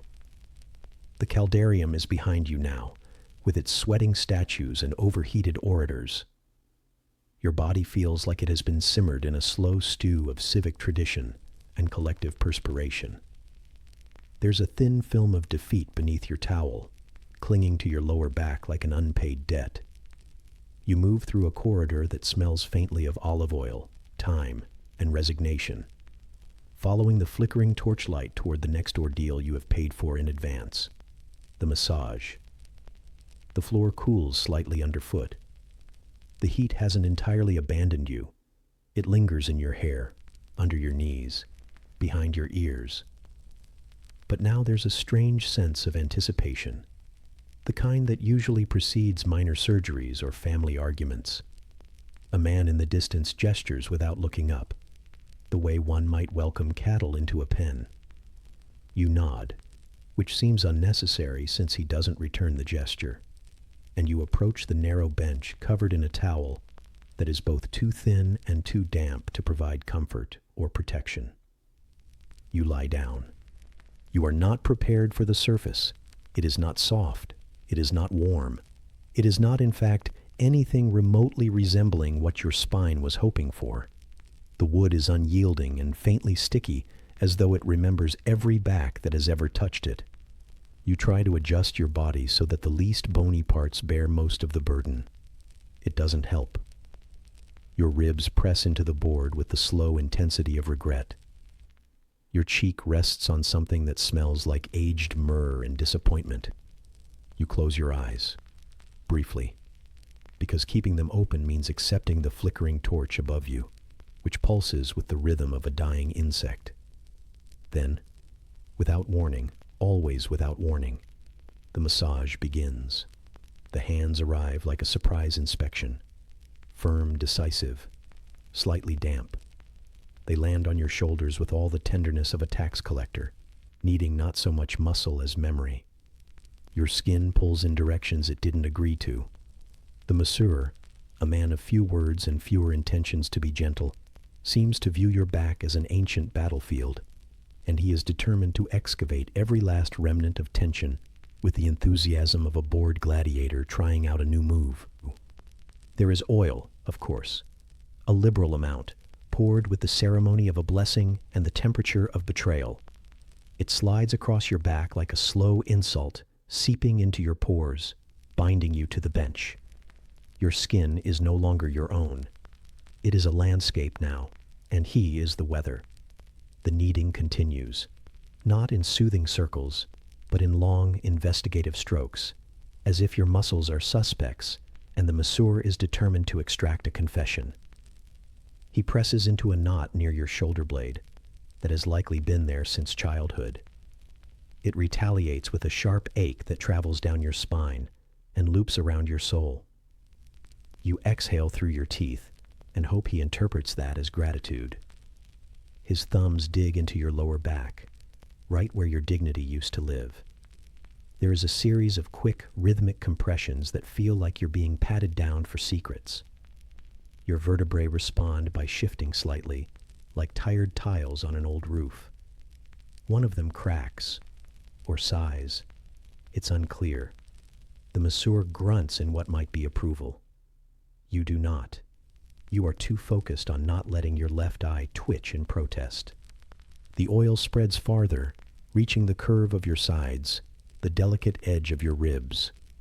You didn't think you were ticklish until now. But this is not ticklish in the joyful, childish sense. This is ticklish in the sense of being poked repeatedly by a broom dipped in vinegar. He pinches your shoulder, experimentally, like he's testing ripeness. Then again, harder. He's decided you are overripe. You try to breathe into the pain, as the Stoics might advise. Unfortunately, the pain is not in a listening mood. It tightens around your neck, where the masseur has now positioned himself, and begins to squeeze like a slow, oily snake. Your jaw aches. Your temples throb. You feel certain that your scalp has learned a new language, and it is screaming in it. At some point, he moves to your arms. They are lifted, manipulated, bent into shapes no arm should ever aspire to. Your elbow pops like a reluctant cork. Your wrist is stretched until it forgets which direction it belongs to. He presses his palm into your palm and leans forward, as if trying to absorb your sins. You almost confess just to make it stop. He moves lower, down your legs, with the thoroughness of a man inspecting a piece of livestock. Your calf is squeezed, twisted, and briefly flicked. You don't know why. The thigh receives special attention. Long, slow, deliberate pressure that makes your entire leg hum like a terrified lyre. He finds something near your hip and pushes into it. The world narrows. Time becomes sound. Your toes curl in protest, and your soul attempts to exit through your left nostril. You make a noise. You didn't mean to. It escapes without permission. A small grunt, somewhere between a cough and a prayer. The masseur responds by applying more pressure, convinced perhaps that your suffering is a sign of success. Then finally he stops. There's no warning, just a sudden absence of touch. Your body tingles in places you forgot you had. Your back feels longer, flatter, more confused. You are now a slab of butter left in the sun, glistening, shapeless, and vaguely betrayed. You're handed a cloth. It is rough and smells like ancient laundry. You attempt to mop up the oil that has become part of you. It doesn't really work. The towel mostly moves the oil around, painting new patterns across your body, each one a greasy reminder of what just transpired. You sit up slowly, unsure if your spine will agree. It does, but reluctantly. The bench creaks beneath you like it has a story to tell. You reach for your sandals. One has curled slightly at the toe, as if in sympathy. Standing is an act of faith. You shuffle forward, your limbs rebelling in silent protest, your muscles pulsing like they've been sung to in a dialect of bruising. Around you, the bathhouse continues. Steam drifting, water splashing, voices rising and falling like the breath of a city that never apologizes. You step over a puddle that might be warm water or melted despair. Either way, it squishes unpleasantly between your toes. Your towel slips. You catch it just in time, a final indignity averted. The masseur is already gone, or perhaps he never existed, a mythological creature summoned by aching joints and imperial guilt. And as you exit the chamber, into a slightly cooler corridor filled with flickering oil lamps and the smell of fennel and foot sweat, you remember something important. You are clean now, but it cost you something. And tomorrow, you will likely need to come back, because your back, now a confused arrangement of stretched sinew and ancient curses, will begin to ache in new, exciting ways. That is the Roman promise. You exit the bathhouse slick with misplaced confidence, the kind that comes only from surviving an experience no one asked for and emerging with most of your skin still attached. The air outside hits your damp limbs like a passive-aggressive relative. Not angry, just disappointed. You're technically clean, yes, in the same way a cat soaked in olive oil is technically moisturized. But the moment you step back into the dusty Roman street, the feeling begins to fade. It drips away like the last drops of bathwater off your elbow, leaving behind not satisfaction, but a vague sense of emotional exposure. There is no towel large enough to wrap your dignity, and your sandals squeak, loudly, with every step. Each footfall announces your presence like a civic hornblower at a minor bureaucratic ceremony. Squeak, squelch, pause. You try walking faster. That only makes it worse. Now you sound like an amphora being emotionally manipulated. The leather straps of your sandals, still swollen from the steam, and your own ambitious attempts at relaxation, chafe against your raw skin. It's the kind of pain that builds character, or possibly a blister shaped like Emperor Claudius. Either way, you're not better for it. Your skin has achieved a shine usually reserved for oiled gladiators or suspiciously well-fed statues. Every pore exhales what feels like olive residue and misplaced ambition. The strange oil/sweat mixture on your arms is tacky, like a poorly executed vinaigrette. There is no breeze to dry you. The Roman sun, always enthusiastic and never punctual, refuses to help. Instead, it glints off your skin, drawing attention you neither need nor want.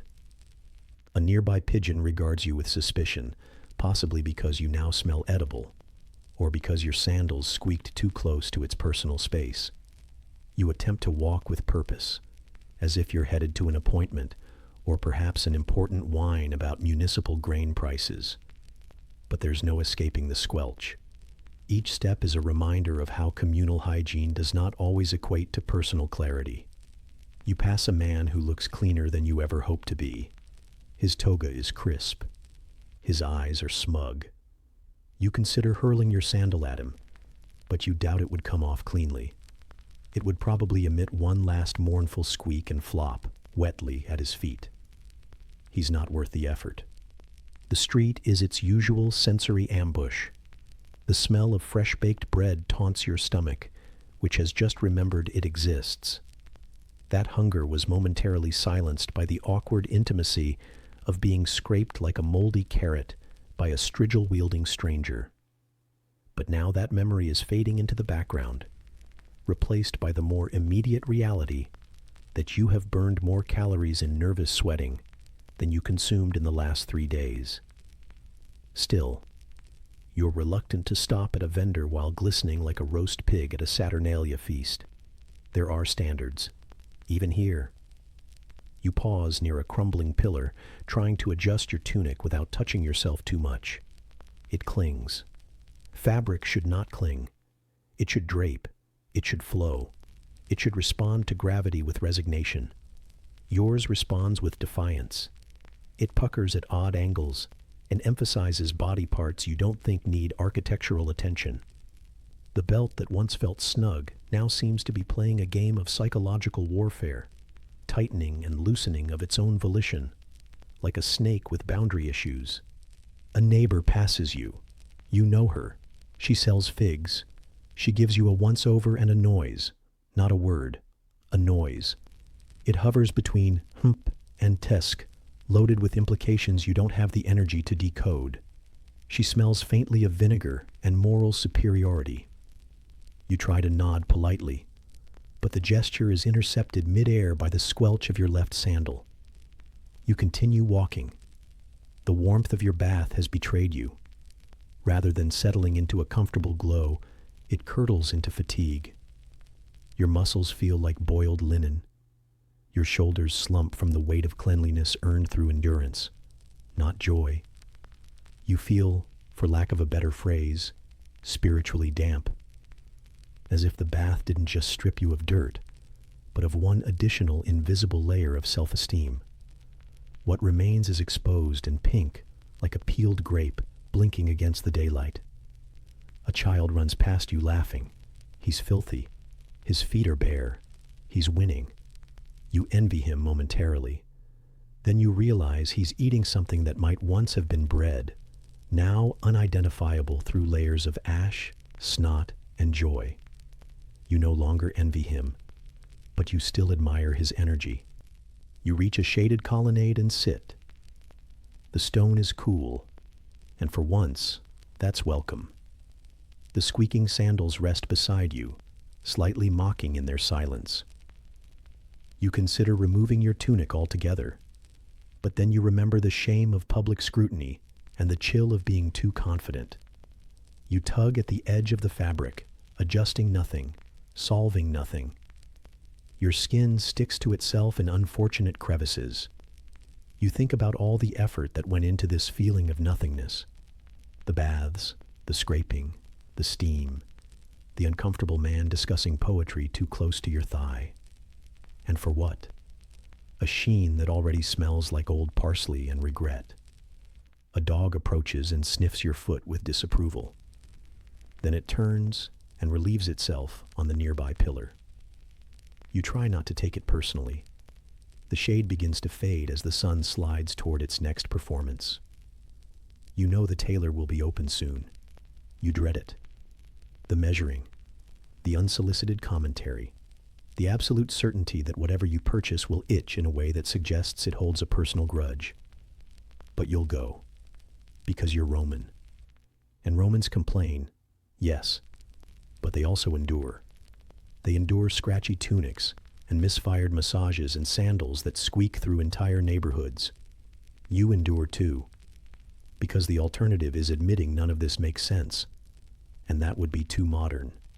A breeze finally arrives. It's not refreshing. It smells like onions and ambition. But at least it moves the air around you, dispersing the heavier sense of your post-bath existential shimmer. Somewhere nearby, someone drops a jar. Someone else swears creatively. You hear the clatter echo down the street like a reminder that being clean does not equal being complete. You sigh, not out of drama, but necessity. The day isn't done. You've only survived the bathing. Next comes clothing, and opinionated textiles, and a tailor with a vendetta. But for now, you sit, sticky, clean, and slightly less certain about everything. And as you push yourself to your feet, your sandal lets out one last defiant squeak. Just in time to visit the tailor, who is already sharpening his measuring string. You step outside the bathhouse with a sense of hesitant accomplishment. Clean, yes, but at what cost? The strigil-shaped trauma still clings to your skin, and your shoulders remember the massage like a betrayal whispered in Latin.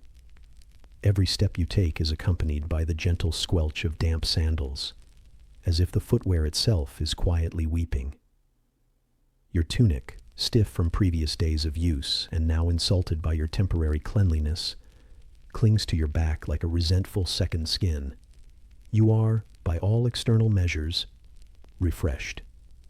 Internally, you are a puddle of self-awareness and residual shame. The sun greets you with unkind warmth, warming precisely the parts of your body still tender from vigorous rubbing. You attempt to tug at your tunic, to make it sit less like an itchy accusation, but it only responds by twisting in a new, more creatively uncomfortable direction.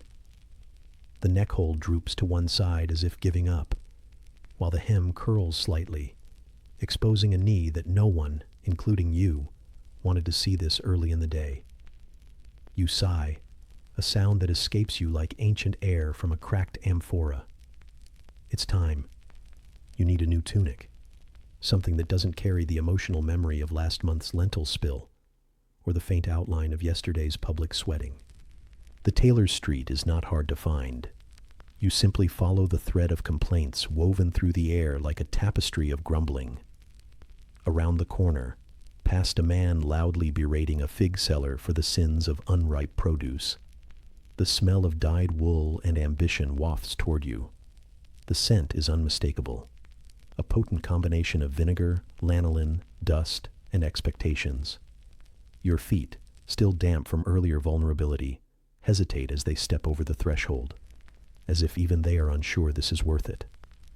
The tailor's shop is both too small and too crowded, not with people, thankfully, but with fabrics, hanging like overbearing relatives, judging you from every corner. Bolts of cloth lean precariously on walls, piles of linen slump like exhausted senators, and somewhere beneath it all, a tailor lurks. You hear him before you see him, a low hum, the kind that suggests disapproval long before a single word is spoken.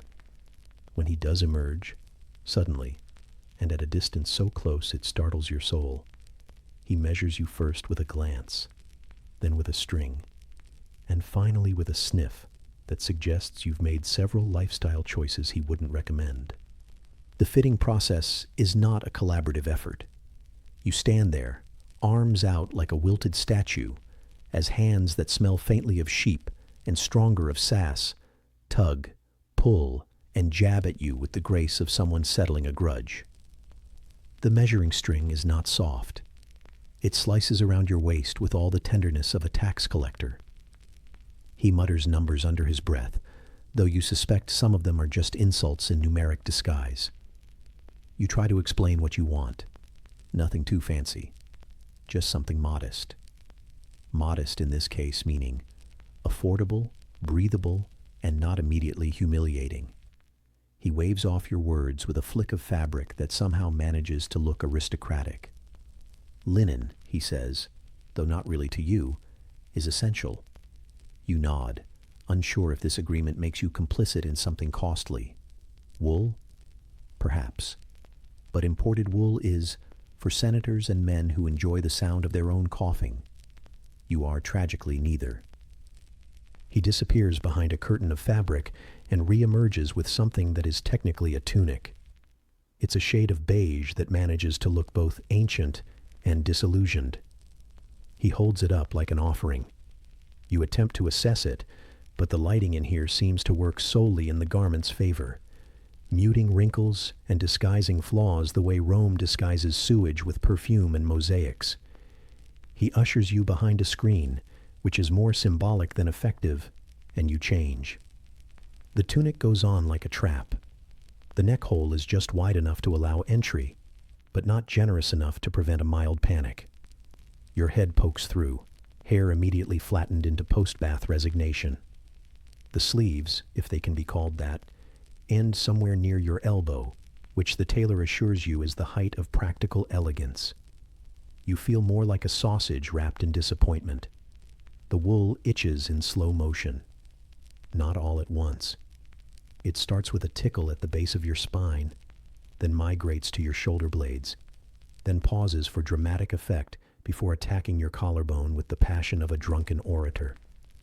You squirm, subtly, but the tailor notices.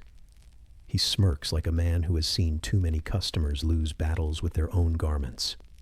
You step out, newly robed in this wearable compromise. The mirror is not flattering.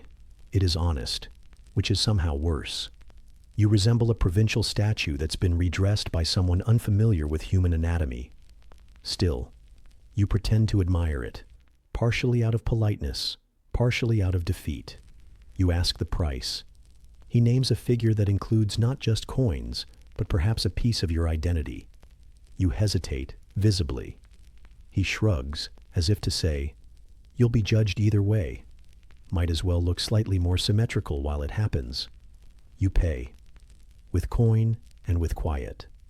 The coins leave your hand with an audible reluctance, as if trying to cling to your palm one last time.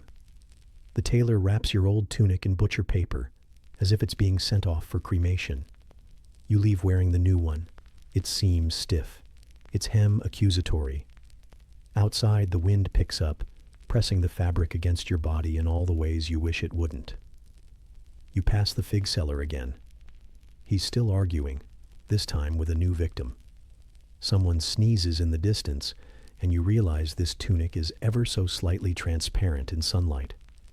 You clutch the belt tighter, as if that might restore some dignity. It won't. A neighbor nods as you pass, eyes scanning your outfit, with the precision of someone who's about to offer a compliment and a critique in the same breath. You nod back, bracing for impact. None comes, just a raised eyebrow and a quiet, muttered, brave choice, as if you've declared war on fashion, with nothing but a fabric belt and misplaced confidence.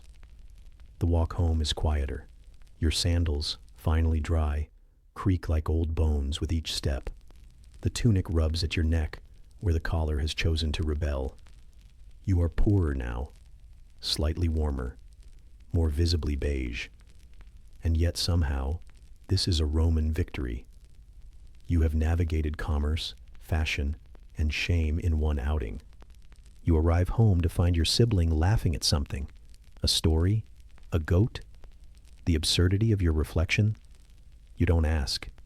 You drop onto your mat, the wool of your new tunic bunching under your arms like an awkward handshake.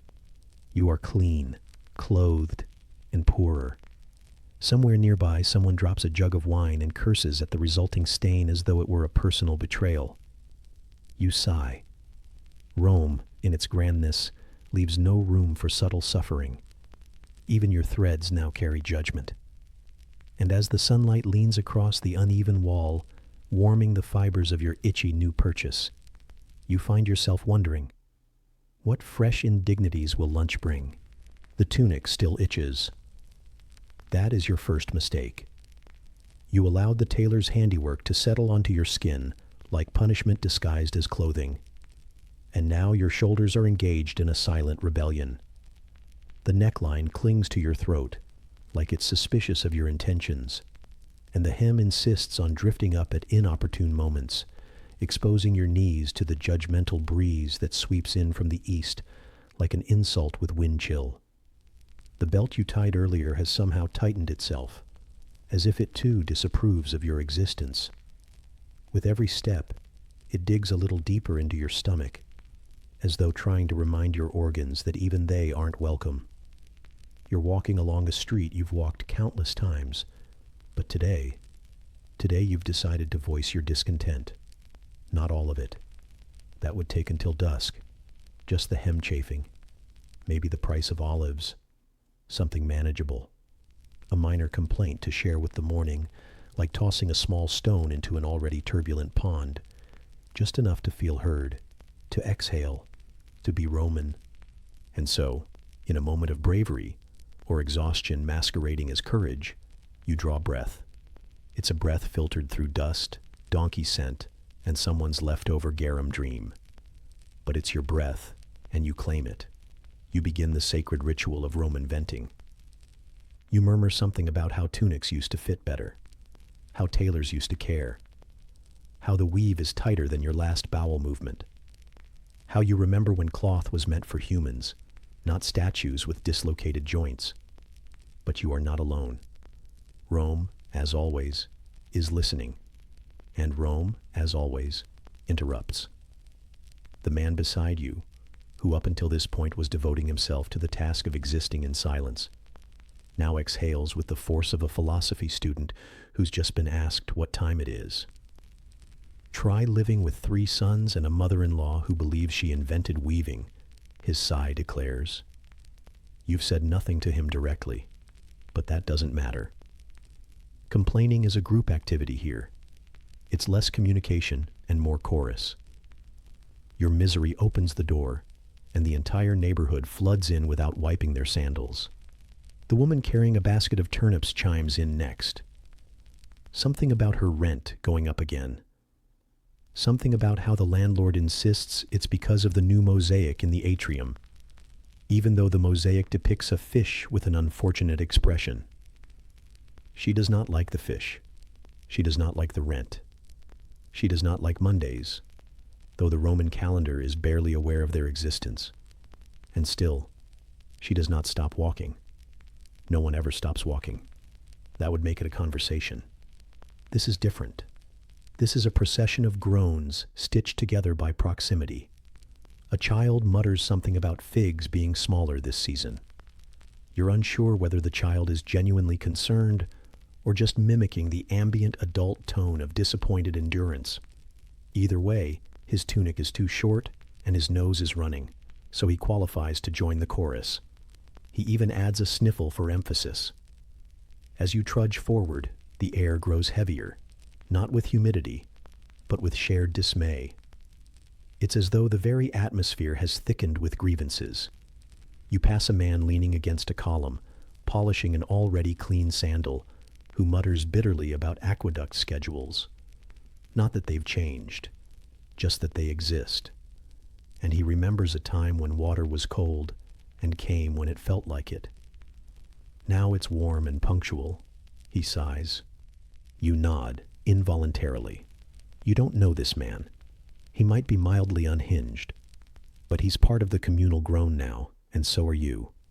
You nod, involuntarily. You don't know this man. He might be mildly unhinged, but he's part of the communal groan now, and so are you. The group continues to expand as you move through the neighborhood like a parade nobody planned, but everyone knew was coming. A man selling roasted chestnuts pauses to lament the price of charcoal. A woman pushing a cart of wilted lettuce regrets marrying into a family that considers tepid cabbage a delicacy. Someone behind you, perhaps the goat, perhaps its owner, believes the empire was better under a previous emperor, although they don't specify which one. It's just an echo passed around like stale bread. Every citizen, it seems, clings to a vague golden past in which sandals fit. The wine was less watery, and public baths didn't smell like regret. You try foolishly to reclaim the floor. You steer your complaint back to your tunic, the scratch, the unholy waistband, the suspicion that the tailor stitched disappointment into the seams. But the current has taken you. Your personal discomfort is now background noise to a communal area of Roman irritation. The city doesn't respond to complaints with sympathy. It harmonizes, loudly, aggressively, like a chorus of bees with back problems. A man with too many teeth and not enough sandals limps beside you, rubbing a sore ankle and muttering about road maintenance. The cobbles, he explains to no one in particular, have become arrogant. You nod again, though you have no idea what he means. He elaborates with a snort, something about how stones used to lie flat with humility, and now they jut upward like they're showing off. Your own feet begin to agree. A stone finds its way into your sandal, and you refuse to stop walking to remove it. That would break the rhythm of the shared lament. So instead, you let it grind into the side of your foot with every step, like a tiny, persistent reminder that comfort is a myth, and you are its willing victim. Even the air gets involved. A gust of wind picks up a swirl of street dust and throws it into your face with petty accuracy. It clings to the moisture still trapped in your freshly cleaned ears, combining into a gritty paste that no strigil could remove. You try to blink it away, but the sting lingers. Your sandals, damp from the baths and now layered with grime, begin to squelch with each step, announcing your presence like a moist percussion instrument. The grumpy sibling appears again, trailing a few paces behind, mumbling about how you never share the good bread, as if that's the reason his tunic always smells faintly of spoiled milk. His complaints are directed at you specifically, but even they are absorbed by the larger wave of communal grievances. The old woman on the stoop chimes in with a low hum about how young people today don't know the value of silence. Ironic, given her contribution. Someone's rooster adds a comment, loud and unsolicited. It's not clear what he's complaining about, but the tone is unmistakable. You begin to understand now. This is not merely venting. This is a public ritual, a cultural sacrament. The bathhouse may cleanse the body, but this cathartic moaning, is how Rome attempts to cleanse the soul, through shared suffering, through the ritual of listing every discomfort, like a prayer of inconvenience, through the comfort of knowing that no matter how itchy your tunic is, someone else's sandal just snapped, and their day is somehow worse. Eventually, the complaining slows. Not because resolution is found, don't be absurd, but because exhaustion takes over. The street grows quieter.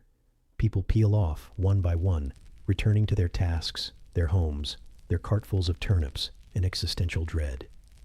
The man with the arrogant cobbles sighs and disappears into a nearby doorway. The child with the figs sulks into a side alley. Even your grumpy sibling shuffles away, his tunic still radiating dairy-based offense. You're left standing beneath a faded archway, the sun warming one shoulder while the other remains stubbornly cold. Your sandal makes one last squelch. You do not feel better, but you feel Roman. And that's something. A breeze carries the scent of beans and regret from the alley ahead. It coils around your ankles, settles against your stomach, and whispers the truth you already know. It's lunchtime, and with it, a whole new reason to complain. You rise from the morning's small casualty, your dignity, like one part tired soldier, one part damp towel, with no fanfare. The last echoes of the day's previous chapters cling to your skin. The persistent tremor from the cold floor. The tug on your tunic, as though fabric itself were mocking your existence. Without conscious thought, you step toward what passes in this world for lunch, your stomach humming a low insult. Here in the midday lull, the world slows, but not enough for comfort, not yet enough for peace. You round the corner from the bathhouse courtyard, where granite steps smolder quietly in the sun's half-hearted warmth. The air there is still fragrant of olive oil and seaborne humidity, but here, closer to the cooking hearths and refuse heaps, the smell curdles into something heavier, something waiting patiently to assault your nostrils. You breathe in, and half a loaf of yesterday's bread seems to tumble against your rib cage, uninvited and unhelpful. It's barely midday, but your stomach already pivots, shifting from anticipation to self-defense. The lunch crowd drifts in like a slow-moving tide. You skirt around the market stalls where hawkers have taken refuge in the shade, their voices a muted background hum that scratches at your concentration. Everywhere you look, there are bowls and platters, oil slicks pooling in the bottom of cracked ceramic dishes, and the occasional unlucky insect daring to land in the sheen. You watch it stumble briefly before its legs curl, and you swallow, not because you're hungry, but because you're still here, still needing sustenance to do the next thing. The insect isn't a thought. It's just an unwanted punctuation to your morning. Your hands, somewhat clean, but still sticky with water and faint traces of strigil. Notions of soap long abandoned, search for a place to set your bowl. You settle onto a low bench built for thicker people with thinner patience. The wood beneath you is sun-warmed, but not kind. It presses a memory into your backside. The same bench at the baths, except then you were wet, squirming, hoping the masseur's cedar plank would snap you free. Now you are dry and still, but both memories weigh the same. In front of you sits the bowl, a shallow ceramic that has seen better days, but not many. Inside, pale beans swim in oil, their skins a brittle shrug of existence. You pick up your spoon, a blunt, wobbly thing that clinks faintly if you tap it, because you must. Your mouth opens, and the first bite summons more than flavor. It is a message. There is texture, yes, but also regret. The beans are slightly undercooked, the oil rancid in a way that speaks of yesterday's fire and today's neglect, a dry little pirate of taste. Your senses register this and then ask, why? As you chew, you hear the neighbor, a grumpy man whose stool-grinding groan precedes every bite he takes. He's the type who believes taxes should be equal, if only to confirm his personal misery. His voice is a low rumble, and though no words reach you exactly, his displeasure resonates like a tuning fork in your gut. You swallow again. The beans slide in, there and gone, leaving a dull ache behind. Hunger is a persistent companion, but the satisfaction is a stranger. Your gaze drifts to the bread, a crusty slab leaning on the side of your bowl. It looks heavy, like it could be used to batter a mouse into submission. You bite into it anyway and taste dust, flour, and the faint echo of straw. You swallow again, but the bread doesn't want to go quietly. It lodges in your gums, clinging like an unwanted neighbor. You chew in long, laborious circles, as though if you grind enough, it'll crumble and let you off the hook. But it never does. A fly lands on the rim of your bowl, blinks at you once, and you look away. You don't swat it. That would be admitting that you are aware of it, and you're not sure you're ready for that level of responsibility today. So you let it perch, a silent observer, and you eat around it. The beans are still there. The bread is still heavy. And somewhere deeper, the dread stirs. There's dinner ahead, and then tomorrow's lunch, and then another day like this. Your feet press into the courtyard gravel, hot stones that tap your sandals like boredom. You shift them, hoping for relief. No luck. The sandals sigh beneath you, leather stretched thin, stitches groaning. You wonder if they could squeak. You hope not. You need to survive the rest of this meal without drawing attention, without adding a soundtrack to your suffering. A goat bleats somewhere distant, perhaps siding with your despair or mocking it. It's impossible to tell, but its sound cuts through the midday lull like a tiny bell tolling. You imagine it wandering through this courtyard, free of sandals, free of beans, free of obligation. You chew all the more slowly, tasting dust and ache, letting saliva lubricate the bread until it almost dissolves. You swallow. Almost. Beside you, the cook flicks a wrist and oil drips onto the ground. The puddle glimmers in the sunlight, mocking your own bowl, which sits half empty now.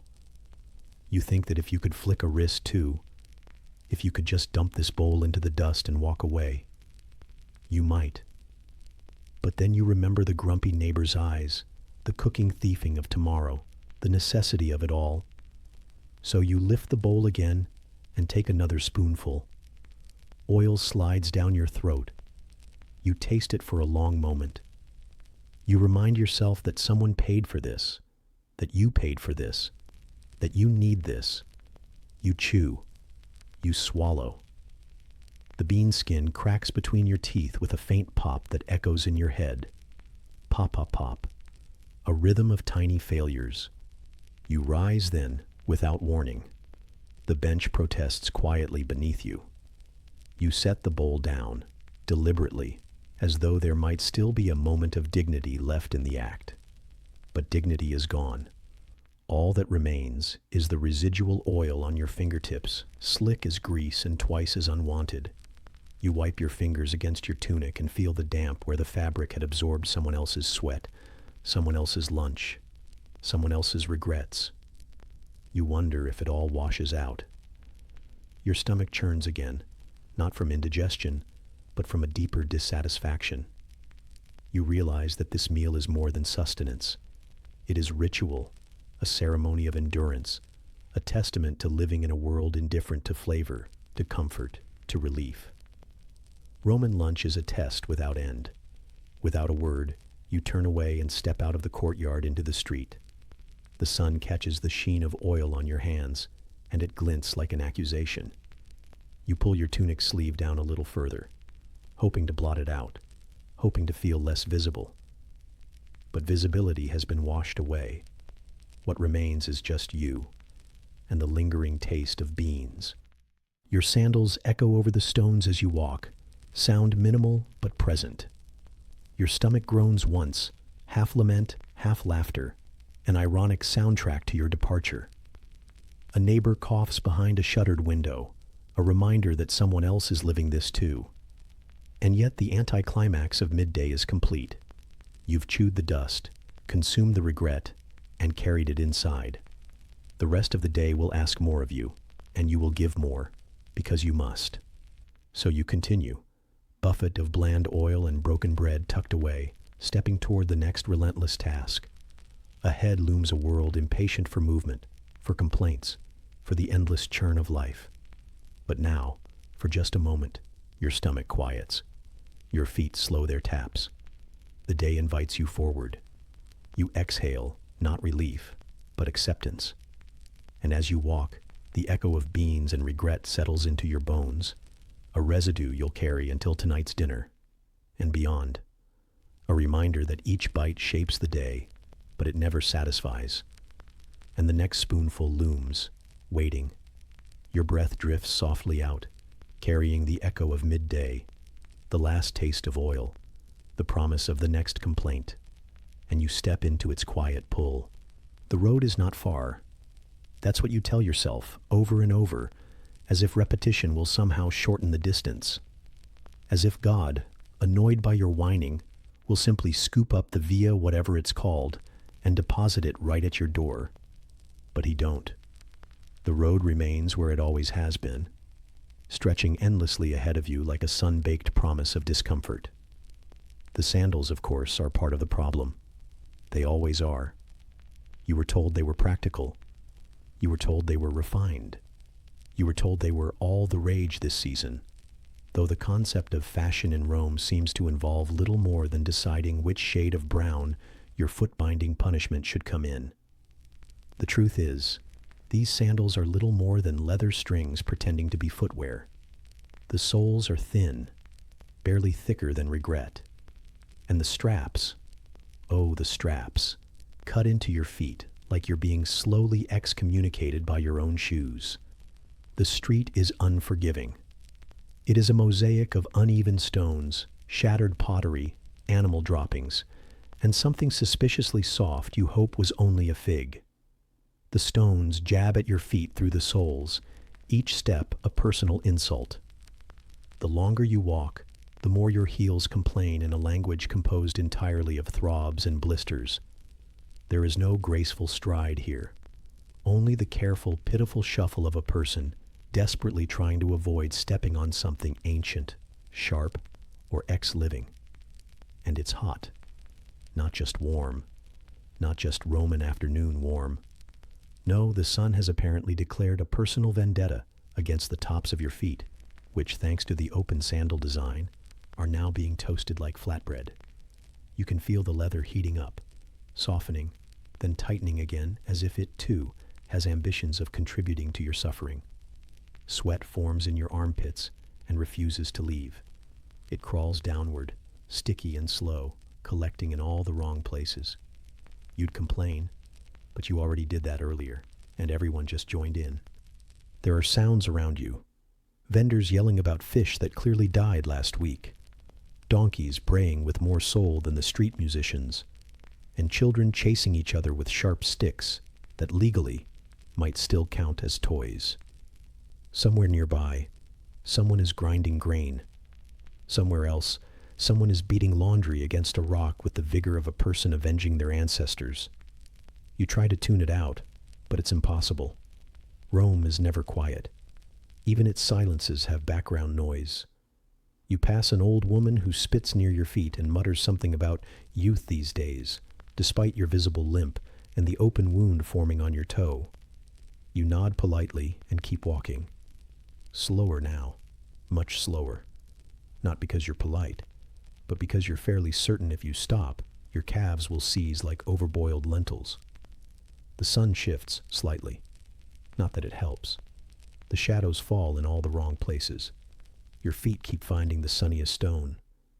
There's a breeze now, but it only manages to lift the dust from the street and redirect it straight into your eyes, your nose, and inexplicably, down the back of your tunic. You taste sand. It tastes like shame and unripe olives. A child darts in front of you and nearly causes you to trip. You don't fall, but the sudden jolt drives the leather strap on your left sandal deeper into your skin, like it's decided this is the moment to carve its initials into your flesh. You hiss, quietly, internally, and keep walking, because dignity, like your sense of comfort, is already lost. You pass the tanner's stall, and it smells exactly as you expect, like boiled hide and half-processed regret. Your stomach flips once, then again, then settles somewhere between nausea and resignation. It's hard to tell whether the tanner himself is covered in leather scraps or just hasn't washed in several lifetimes. Either way, he nods at you with the expression of a man who knows your feet hurt and silently approves. By now, you've begun walking in a way that might qualify as a limp, though it's really more of a strategic stagger. Your right heel feels like it's forming a blister the size of a villa, while the left sandal has developed a new creak that matches your own joints in pitch and rhythm. You are a one-person symphony of discomfort. You try to distract yourself by looking at the people. There's a man arguing with a fruit seller, gesturing wildly with an orange that's well past its prime. There's a woman trying to keep her chickens from escaping down the alley. They do, of course. Chickens always escape. You momentarily envy them. Not their lives, just their feet. They don't wear sandals. They don't need to. Evolution, apparently, has favorites. And then there's the fountain. You see it glistening ahead like some kind of marble mirage. Your steps quicken, fueled by the hope of cool water and the chance to sit down, even just for a moment. The fountain is occupied by a small child, a goat, and what appears to be someone's laundry. You approach anyway, because pride is less important than hydration. The goat gives you a long, suspicious stare, then returns to chewing something that might once have been your dignity. You crouch near the edge and splash some water on your face. It's colder than you expect. Sharply so. Almost aggressively wet. It drips down your neck into your tunic and settles between your shoulder blades with the temperament of an unwanted house guest. But it's still better than nothing.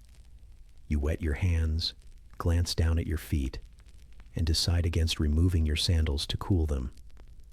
You know the straps won't forgive you. Once off, they'll never go back on the same way. You'll spend the rest of the day retying them like a Roman Sisyphus. So you rise again. Slowly. Everything cracks. Not just your knees, but the emotional scaffolding of your patience. You try to flex your toes, but the straps have fused with your skin. You don't remember when this became your life, this endless shuffle through sun and stone, bound to a fashion decision made centuries ago by someone who clearly hated feet. The market is close now, you think. Or maybe you've passed it. It's hard to tell. The road bends slightly, and you're not sure whether it's the street or your spine. You consider turning back, but that would require walking, and you've already walked. Turning around is simply walking again, but in the wrong direction. So you go on. You stop to lean against a wall. It's warm, sun-baked, and slightly sticky, with something you choose not to examine too closely. You glance down and see that the outline of your sandal strap has imprinted itself into your foot. Permanently, like a warning to future generations. This is what ambition gets you. You hobble a little farther, now entirely powered by muscle memory and existential inertia. You pass someone selling boiled snails, and the scent makes you question your will to live, not because of the snails, because of the boil. It smells like the inside of your sandal, and your sandal smells like sin. Eventually, mercifully, you reach your destination. Whatever it was, it no longer matters. You have walked. You have suffered. Your feet are swollen testaments to Roman endurance. And as you sit down, gingerly removing your sandals one strap at a time, you wonder how long it will take for your toes to forgive you. Days, maybe weeks, maybe never. Perhaps forgiveness, like proper arch support, is a modern invention. You flex your foot. It makes a sound. You wince. And then slowly, you settle into the shade. You've made it. You've survived the walk. Tomorrow, of course, you'll have to walk again. But for now, the sun shifts just enough to offer relief. A breeze arrives, still dusty, still mildly goat-scented, but kinder somehow. You close your eyes, stretch your legs, and lean your head back against the wall. And just before sleep can steal you, a thought drifts in like a tired messenger. You still have to walk back home. The sun has risen just high enough to make everything slightly worse. Not enough to be warm. Just enough to blind you as you shuffle forward in your threadbare tunic. Your shoulder already beginning to itch from the seam that started to unravel around breakfast. Your sandals are whispering curses with every step, the soles doing an impersonation of integrity as they peel and slap against the uneven stone. Your legs ache from the long, complaint-filled walk across half the city, and your stomach is still negotiating with the beans from lunch. But the forum waits, loudly, inevitably, like a civic obligation you didn't ask for, but now can't avoid. You arrive to the sound of 100 voices, arguing over nothing in particular. The forum is not so much a place as it is a living migraine. It breathes opinion and exhales debate. Dust kicks up from the movement of sandals on gravel, and your eyes water as you squint against it, tears tracing clean lines down your sun-grimed cheeks. You wipe them away with the edge of your sleeve, which is, for reasons you'd rather not examine, slightly sticky. You hope it's fig syrup. It probably isn't. There's a smell that sits heavily in the air, somewhere between wet wool, overripe olives, and ambition. The scent clings to people like dampness, especially those who believe themselves important. And here, that's everyone. Men with cloaks draped just a bit too intentionally wave their arms to make a point about tax law. A vendor interrupts to shout the price of his fish, and someone else insists they were cheated on grain weight 2 days ago and will not rest until justice is done, or boredom wins. You don't know who's talking or what about, because everyone is speaking all at once, and each thinks their voice is both novel and necessary. You try to find a place to lean that doesn't smell like pigeon droppings or ambition. The only real spot is by a cracked pillar whose shadow is just barely enough to protect your face from further sunburn. The base of the pillar is warm, the kind of warmth that hints at how unwashed the crowd is, and you let yourself sink against it. Not out of comfort, out of surrender. Someone brushes past you and mumbles something about the Senate being full of idiots. You nod in polite agreement, though you have no idea what the current issue is. It doesn't matter. The Senate is always full of idiots. That's the only stable truth in Rome besides sand in your sandals and water that isn't really cold unless you're trying to bathe in it. 2 men nearby are engaged in a debate that seems to involve philosophy, public toilets, and a goat. The connection between these things is unclear, but both are very confident about their views. You catch phrases like moral decay, the republic's backbone, and goats shouldn't be allowed on mosaic tiles. Your brain tries to assemble these into something coherent, but it's like building a temple out of stale bread. Eventually you stop trying and just listen to the rhythm, the rise and fall of Latin syllables smacking into one another like oars in a crowded canal. You shift your weight, which is a mistake. Your tunic bunches awkwardly under your belt, reminding you that it was tailored by someone who either hated you or misunderstood human anatomy. The fabric rides up in the back and pulls in the front, like a sheet caught on a stubborn corner. You adjust it with the subtlety of someone trying not to look like they're adjusting anything. You fail. Someone notices and smirks. You pretend not to see them. Across the way, a man with no shirt and too much confidence is standing on a box reciting something he swears is poetry. It rhymes only accidentally and makes you feel itchy in places not currently covered. A small cluster gathers to heckle him, but this only fuels his passion. He begins gesturing at clouds, and you decide that this is the exact moment the forum has gone from civic space to emotional theater. You consider leaving. But leaving means walking. Walking means sandals. And sandals mean blisters. You remain. A child darts through the crowd, shouting something about a lost chicken. You have no idea if this is an emergency or a performance. The forum accepts both. Someone tries to sell you a scroll. You pretend not to hear them. Another tries to sell you goat cheese. You are momentarily tempted, but the goat in question is standing next to him and looks deeply suspicious of your motives. You move on. You find yourself near a group of men in various stages of toga wrapping, which, like most clothing-related decisions in Rome, seems more aspirational than practical. One of them begins quoting Cicero with the kind of reverence usually reserved for oracles or wine merchants with good teeth. The others nod solemnly and murmur veritas, as if that settles anything.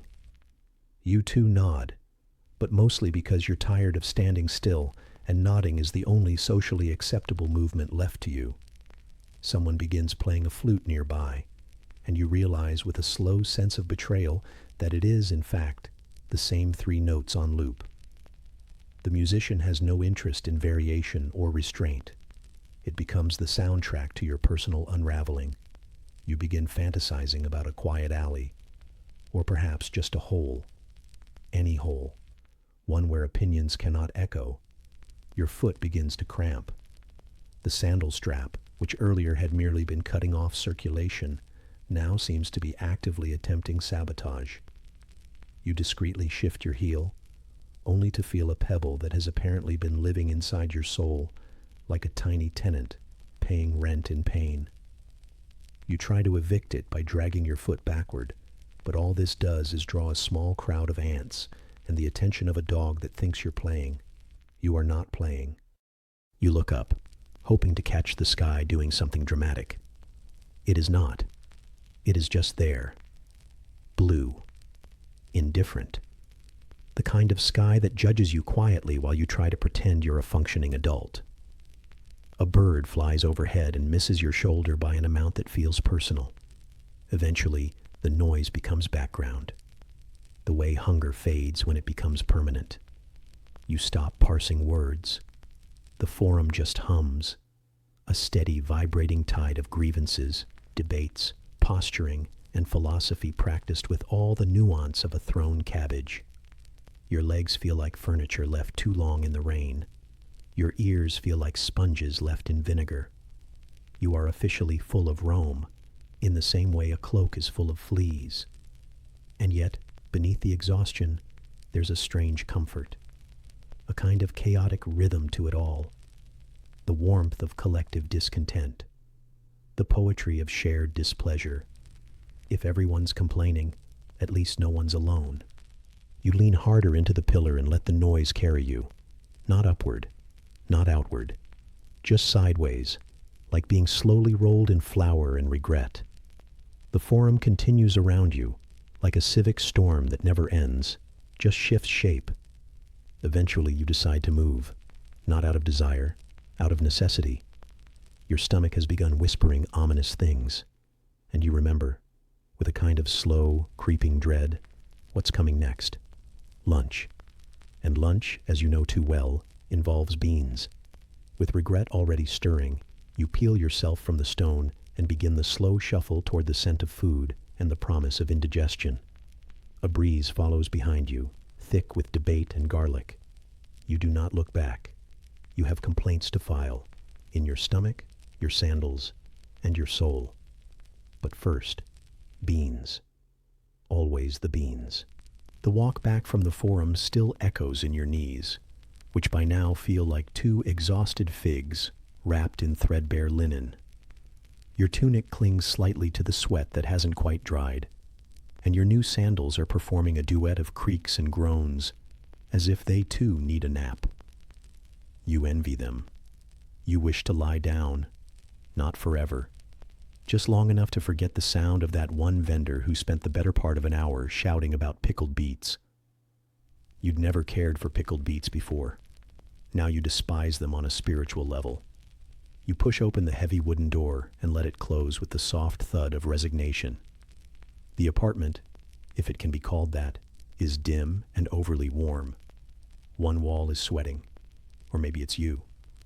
You lower yourself to the mat in the corner, the one that smells like dust and the faintest memory of foot.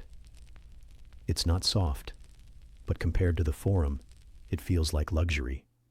You flatten yourself like a lizard in search of peace, arms at your side, face to the ceiling, heart heavy with the hope of 15 uninterrupted minutes. You inhale. The scent of cooked lentils, stale wool, and wet stone wafts up from the floor. Someone somewhere nearby is frying something with onions again. You hate them just a little. Not personally, just existentially. The moment you begin to settle, to let your breathing match the rhythm of the lazy afternoon, the neighborhood reminds you that rest is not part of the Roman social contract. Outside the window, which is less a window and more an ill-considered hole in the wall with aspirations, someone is shouting. Loudly, with conviction. You can't make out the words, but the tone says it all. They're very upset about grapes, or debt, or their cousin's neighbor's new goat. Possibly all three. You close your eyes tighter and imagine you're elsewhere. A meadow, perhaps, with shade, and silence, and no one trying to barter dried fruit at full volume.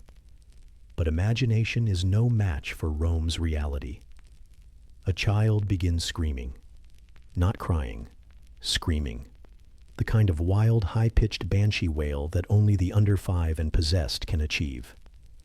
You try to convince yourself it will stop soon. It doesn't. It loops. You consider whether the child has been stabbed or perhaps gifted a tunic in the wrong shade of beige. Neither would be surprising. Both would justify the sound. You turn on your side, clutching the edge of your straw mat like it owes you sleep. But the straw has formed alliances in the night. Several pieces jab insistently at your ribs like tiny, itchy accusations. You adjust. The mat responds by crackling like old parchment beneath you. The child outside reaches a new octave. Then come the hawkers. It begins, as it always does, with the date man. His voice is wet and round, like someone trying to sell you something from inside a jar. He sings about his dates with the poetic rhythm of someone who's recited the same phrase 5,000 times and long ago stopped believing in joy. "Sweet as your dreams," he yells. You do not dream of dates. You dream of silence.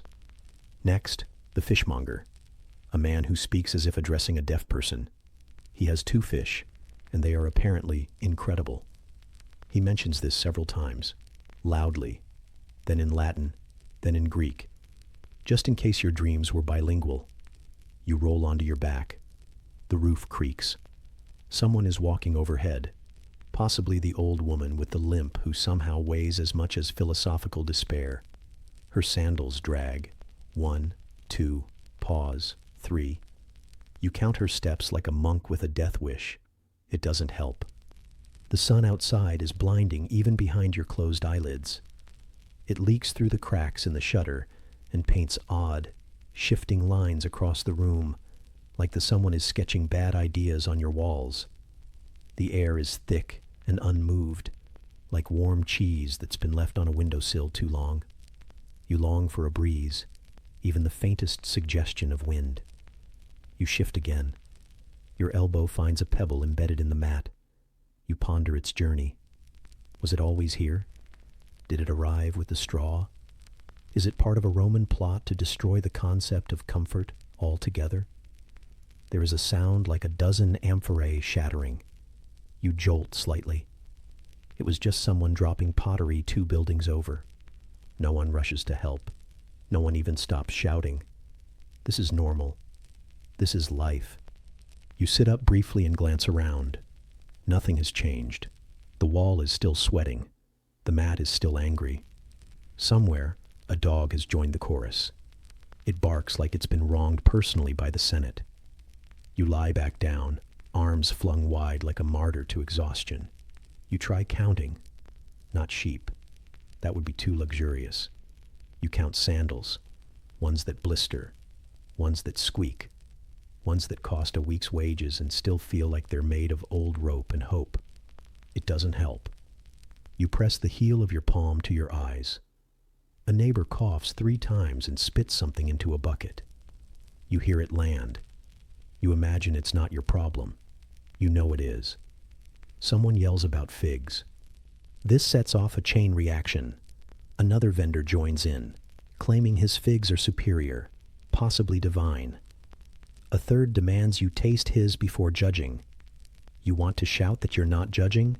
You're trying to die for 15 minutes in peace. But instead, you sigh, audibly, and hope that God takes pity. They don't. A cart rolls by outside, its wheels sounding like a chorus of groaning old men. It is carrying, judging by the smell, fermented cabbage and poor decisions. It lingers near your window. The scent creeps in like an insult wrapped in a memory. You bury your face in your arm. The fabric smells like your life.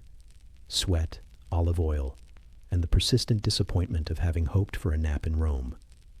Your stomach growls, not because you're hungry, but out of protest. It knows what lunch holds. You consider eating now, just to have an excuse to stop pretending rest is an option. But no, you remain horizontal, out of pride, if nothing else. In the hallway, someone sneezes. It echoes like a warning. You close your eyes one more time, just one more try. You imagine a quiet villa by the sea. You imagine cushions that don't bite. You imagine being wealthy enough to sleep without interruption. And just as your mind begins to drift, a goat bleats. Of course there's a goat. There is always a goat. You're not sure if it's inside or outside, but the sound vibrates with the kind of intimacy that suggests the animal may be under your mat, or perhaps wearing your tunic. You don't check. You don't want to know. You lie there, blinking at the ceiling, which has acquired a crack in the shape of Julius Caesar's nose. It stares back at you, accusingly. You blink slower. Eventually, the hawkers tire. The child moves on. The fishmonger finds another alley to destroy with sound. The dog decides it has barked enough for today. The air stills, just barely. You're still not asleep, but you are something adjacent to it, something close. You accept this liminal state as a victory. The mat has warmed beneath you. Your limbs feel heavier, like they've been dipped in lead and self-doubt. The ceiling remains. The crack shifts slightly in the sunlight. You exhale. Maybe if you don't move and don't think too loudly, you can float like this a few more minutes. And then, quiet, unstable, fragile, too good to be true quiet. You lie in it like a cat in the last sunbeam of winter. It won't last, but you'll take it. You close your eyes, for real this time, and somewhere, softly, like an omen wrapped in linen, your stomach reminds you that lunch is coming. Beans and regret. Just as your breath settles into a rhythm that might, with sufficient delusion, be mistaken for rest, your nose twitches. The smell has arrived. Lunch is cooking. It smells like someone offended an onion and boiled the apology. It wafts through the room, uninvited and proud. You sigh again, deeper now, the kind of sigh that speaks for civilizations. Sleep has lost, but there is always dinner.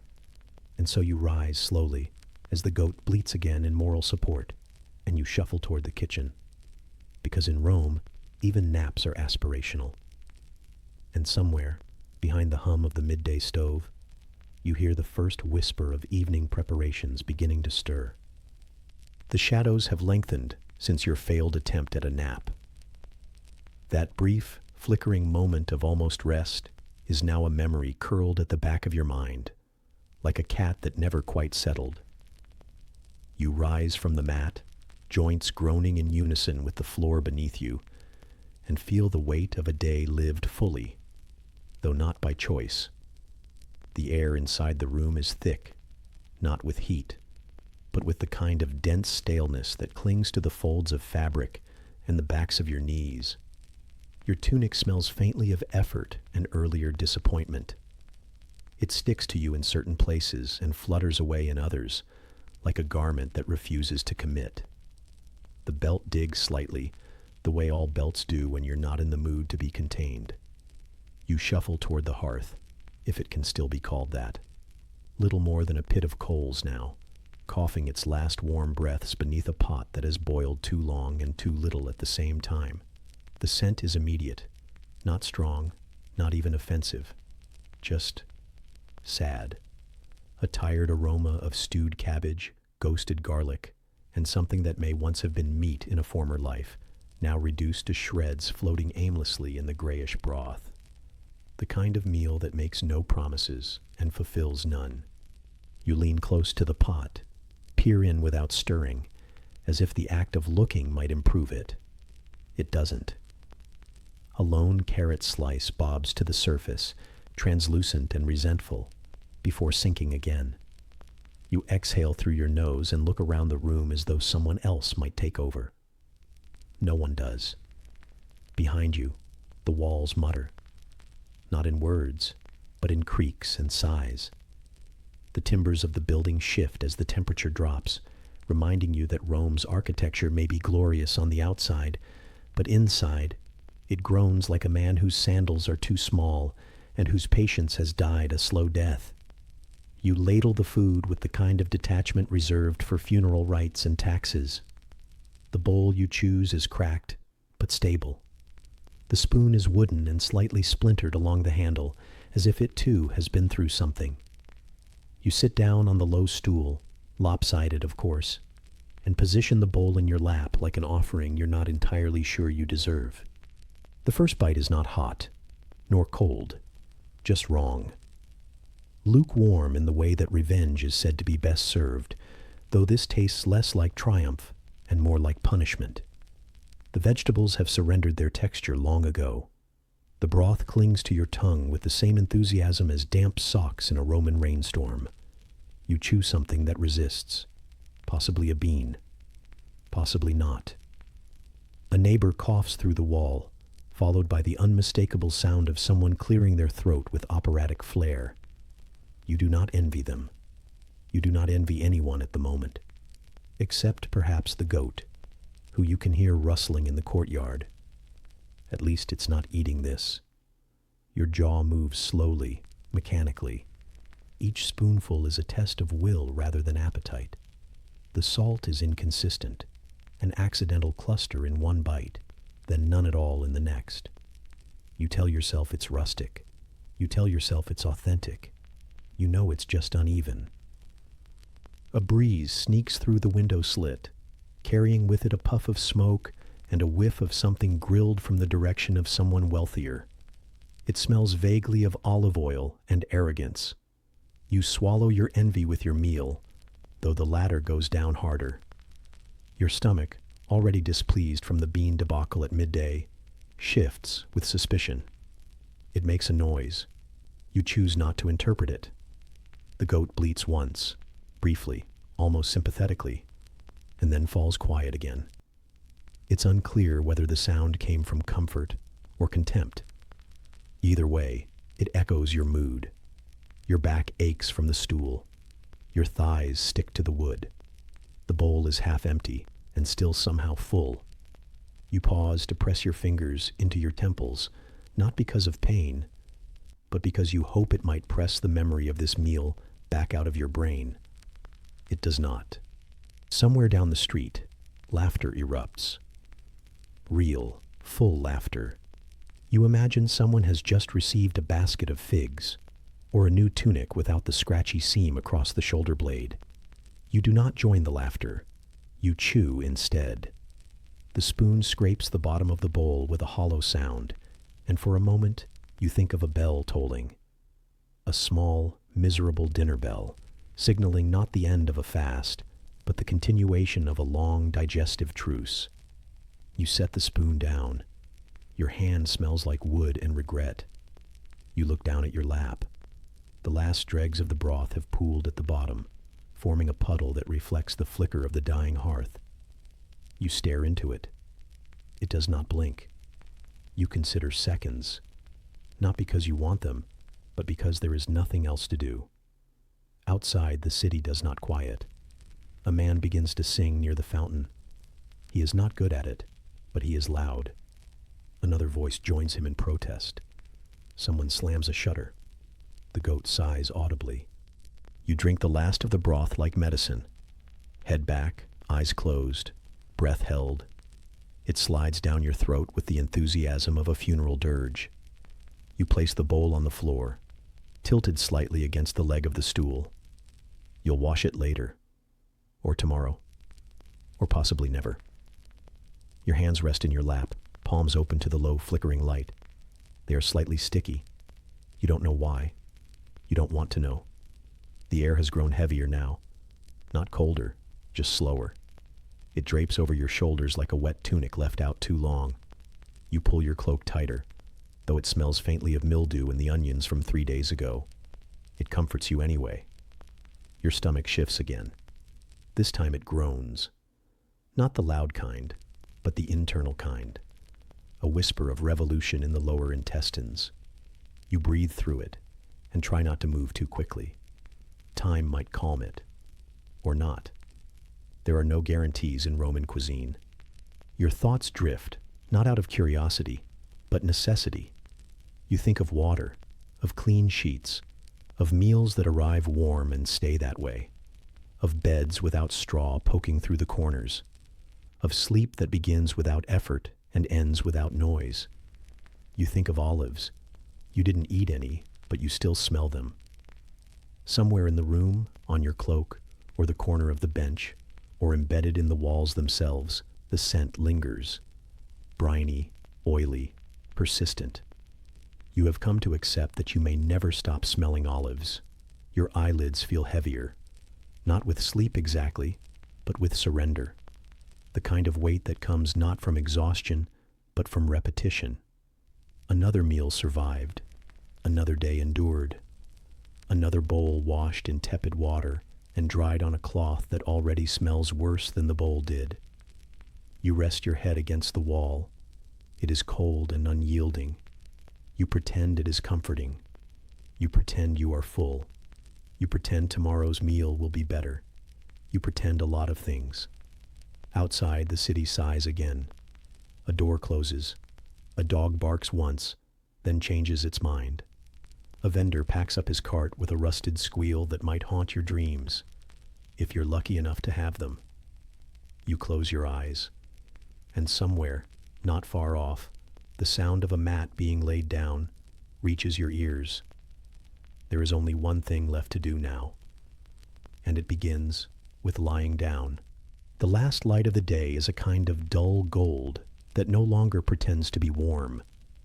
It filters through the cracks in the shutters with all the ambition of a sigh, landing gently on surfaces that have long since stopped caring.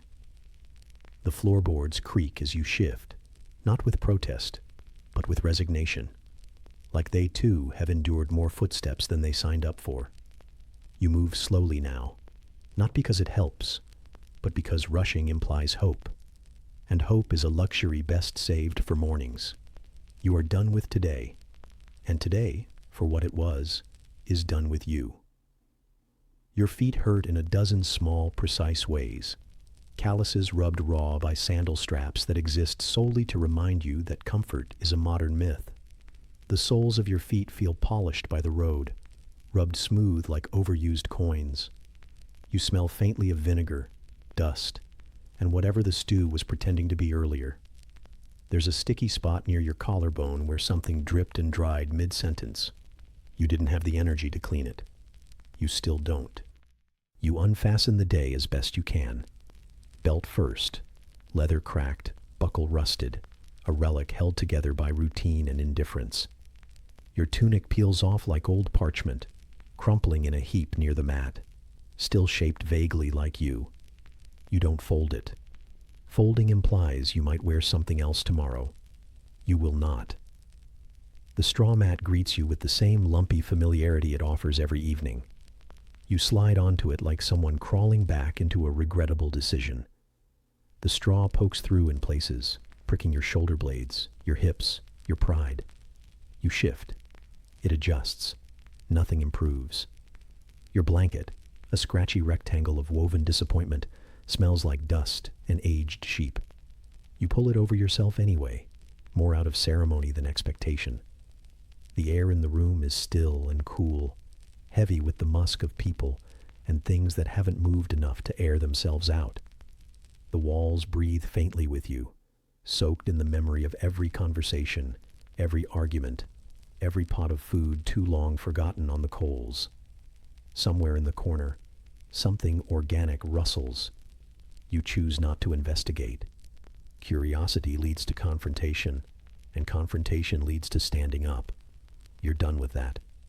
You lie back and let your head sink into the flattened cushion that was once, optimistically, called a pillow. It smells like everything else, faintly oily, faintly sour, and unmistakably olive. You don't know when it started, the olive scent. It's not from food. It's not from oil. It's not from anything identifiable. It simply is. It exists now in the fibers of your bedding, in the folds of your tunic, in your scalp, maybe in your soul.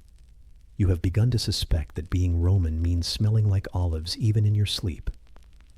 Through the paper-thin walls, a familiar snore begins, a nasal sawmill in the neighboring room. It belongs to someone with no shame and no sense of rhythm. You try to tune it out, but it arrives in waves, rising and falling like a poorly maintained aqueduct, occasionally interrupted by a grunt or a muttered dream. There's another sound, too, softer, like someone talking in their sleep. You can't make out the words, but the tone is one of complaint. Of course it is. Even unconscious, Romans complain. Your own thoughts begin to stretch out, weary and unfocused. You think about everything you didn't do today. You didn't mend your cloak. You didn't find figs. You didn't remember the name of the man who waved to you in the forum. And now you might have to avoid that entire neighborhood for a week. You meant to air out your sandals, but they remain, damp and accusing, near the door. Tomorrow, they'll smell worse. Tomorrow, a lot of things will. The mat beneath you shifts slightly, as someone in the next room shifts in their own sleep. You hear the clink of pottery, the flutter of cloth, the scratch of something small with claws. There's a goat somewhere nearby. You don't know whose goat it is anymore. It just appears, naps near the hearth, leaves little surprises, and judges you with eyes that know too much. You think for a moment you can smell it. Not strongly, just beneath the olive. A distant dog barks, not once, but 3 times. The sound echoes off the narrow walls of the street outside, bouncing back into your ears with practiced irritation. A vendor curses at someone. A cart rattles past. A baby cries and is promptly shushed by someone who's already too tired for parenting. You pull the blanket closer to your chin and pretend none of it concerns you. Your stomach makes a noise. Not hunger exactly, just processing. You press a hand gently over your belly and wait. Nothing explodes. That's a small victory. The beans from lunch are conducting quiet negotiations deep within you. You wish them luck. The ceiling above you is a patchwork of beams and spider webs, each one a monument to delayed maintenance. You trace the patterns with your eyes. This beam to that one, this web to that crack, that nail to the knot of old wood where something once lived. You wonder how many nights you've stared at this ceiling. You wonder how many more you will. The room has a temperature that could only be described as evening damp. Not quite cold, not quite warm, just vaguely moist in the way that linen never dries and walls always feel like they're sweating. Your blanket fails to protect you from it. It was never designed to. You tuck your toes under the hem anyway, as if tucking might be enough to keep the air from creeping in. You close your eyes and try to find sleep, but it doesn't arrive. Not yet. Instead, you lie there in a kind of half-conscious waiting, your limbs sinking deeper into the mat, your mind drifting without direction. You think of better beds. You imagine linen sheets, warm bricks for your feet, a room that doesn't echo every creak. These things feel fictional now, like myths told by someone with soft hands and too many coins. You remember the massage earlier and wince. Your shoulder still tingles, as if a fist-sized elbow impression remains lodged beneath the skin. Clean, yes, but emotionally unwell? Absolutely. You survived it, of course. That's the Roman way. Endure first, complain later, and bathe somewhere in between. Tomorrow you'll complain about it to someone else. They'll out-complain you. It's all very healing. Your jaw relaxes. Your fingers go limp beside you. Somewhere nearby, water drips in a slow, steady rhythm, like a heartbeat for the building itself. You wonder if it's the leaky pipe again. You wonder if it matters. You know it doesn't. The olive smell persists. It follows your exhale and returns on the inhale, looping around you like a scent you wear now, like a second skin. You no longer question it. It has become part of you, like dust in the seams of your tunic or straw embedded in your elbow. Someone nearby coughs. Someone else turns over and mutters something about mold. You stay still. You stay quiet. Your breath slows. Your body sags further into the mat, as if surrendering to the weight of both gravity and history. There is no warmth left in the hearth, just the memory of it, and even that is fading. Outside, a breeze stirs the street dust. Inside, you don't move. The day is done. You have survived it. You will do it again. And maybe, just maybe tomorrow, your tunic won't itch quite as much. But the olives? The olives will still be there. They always are.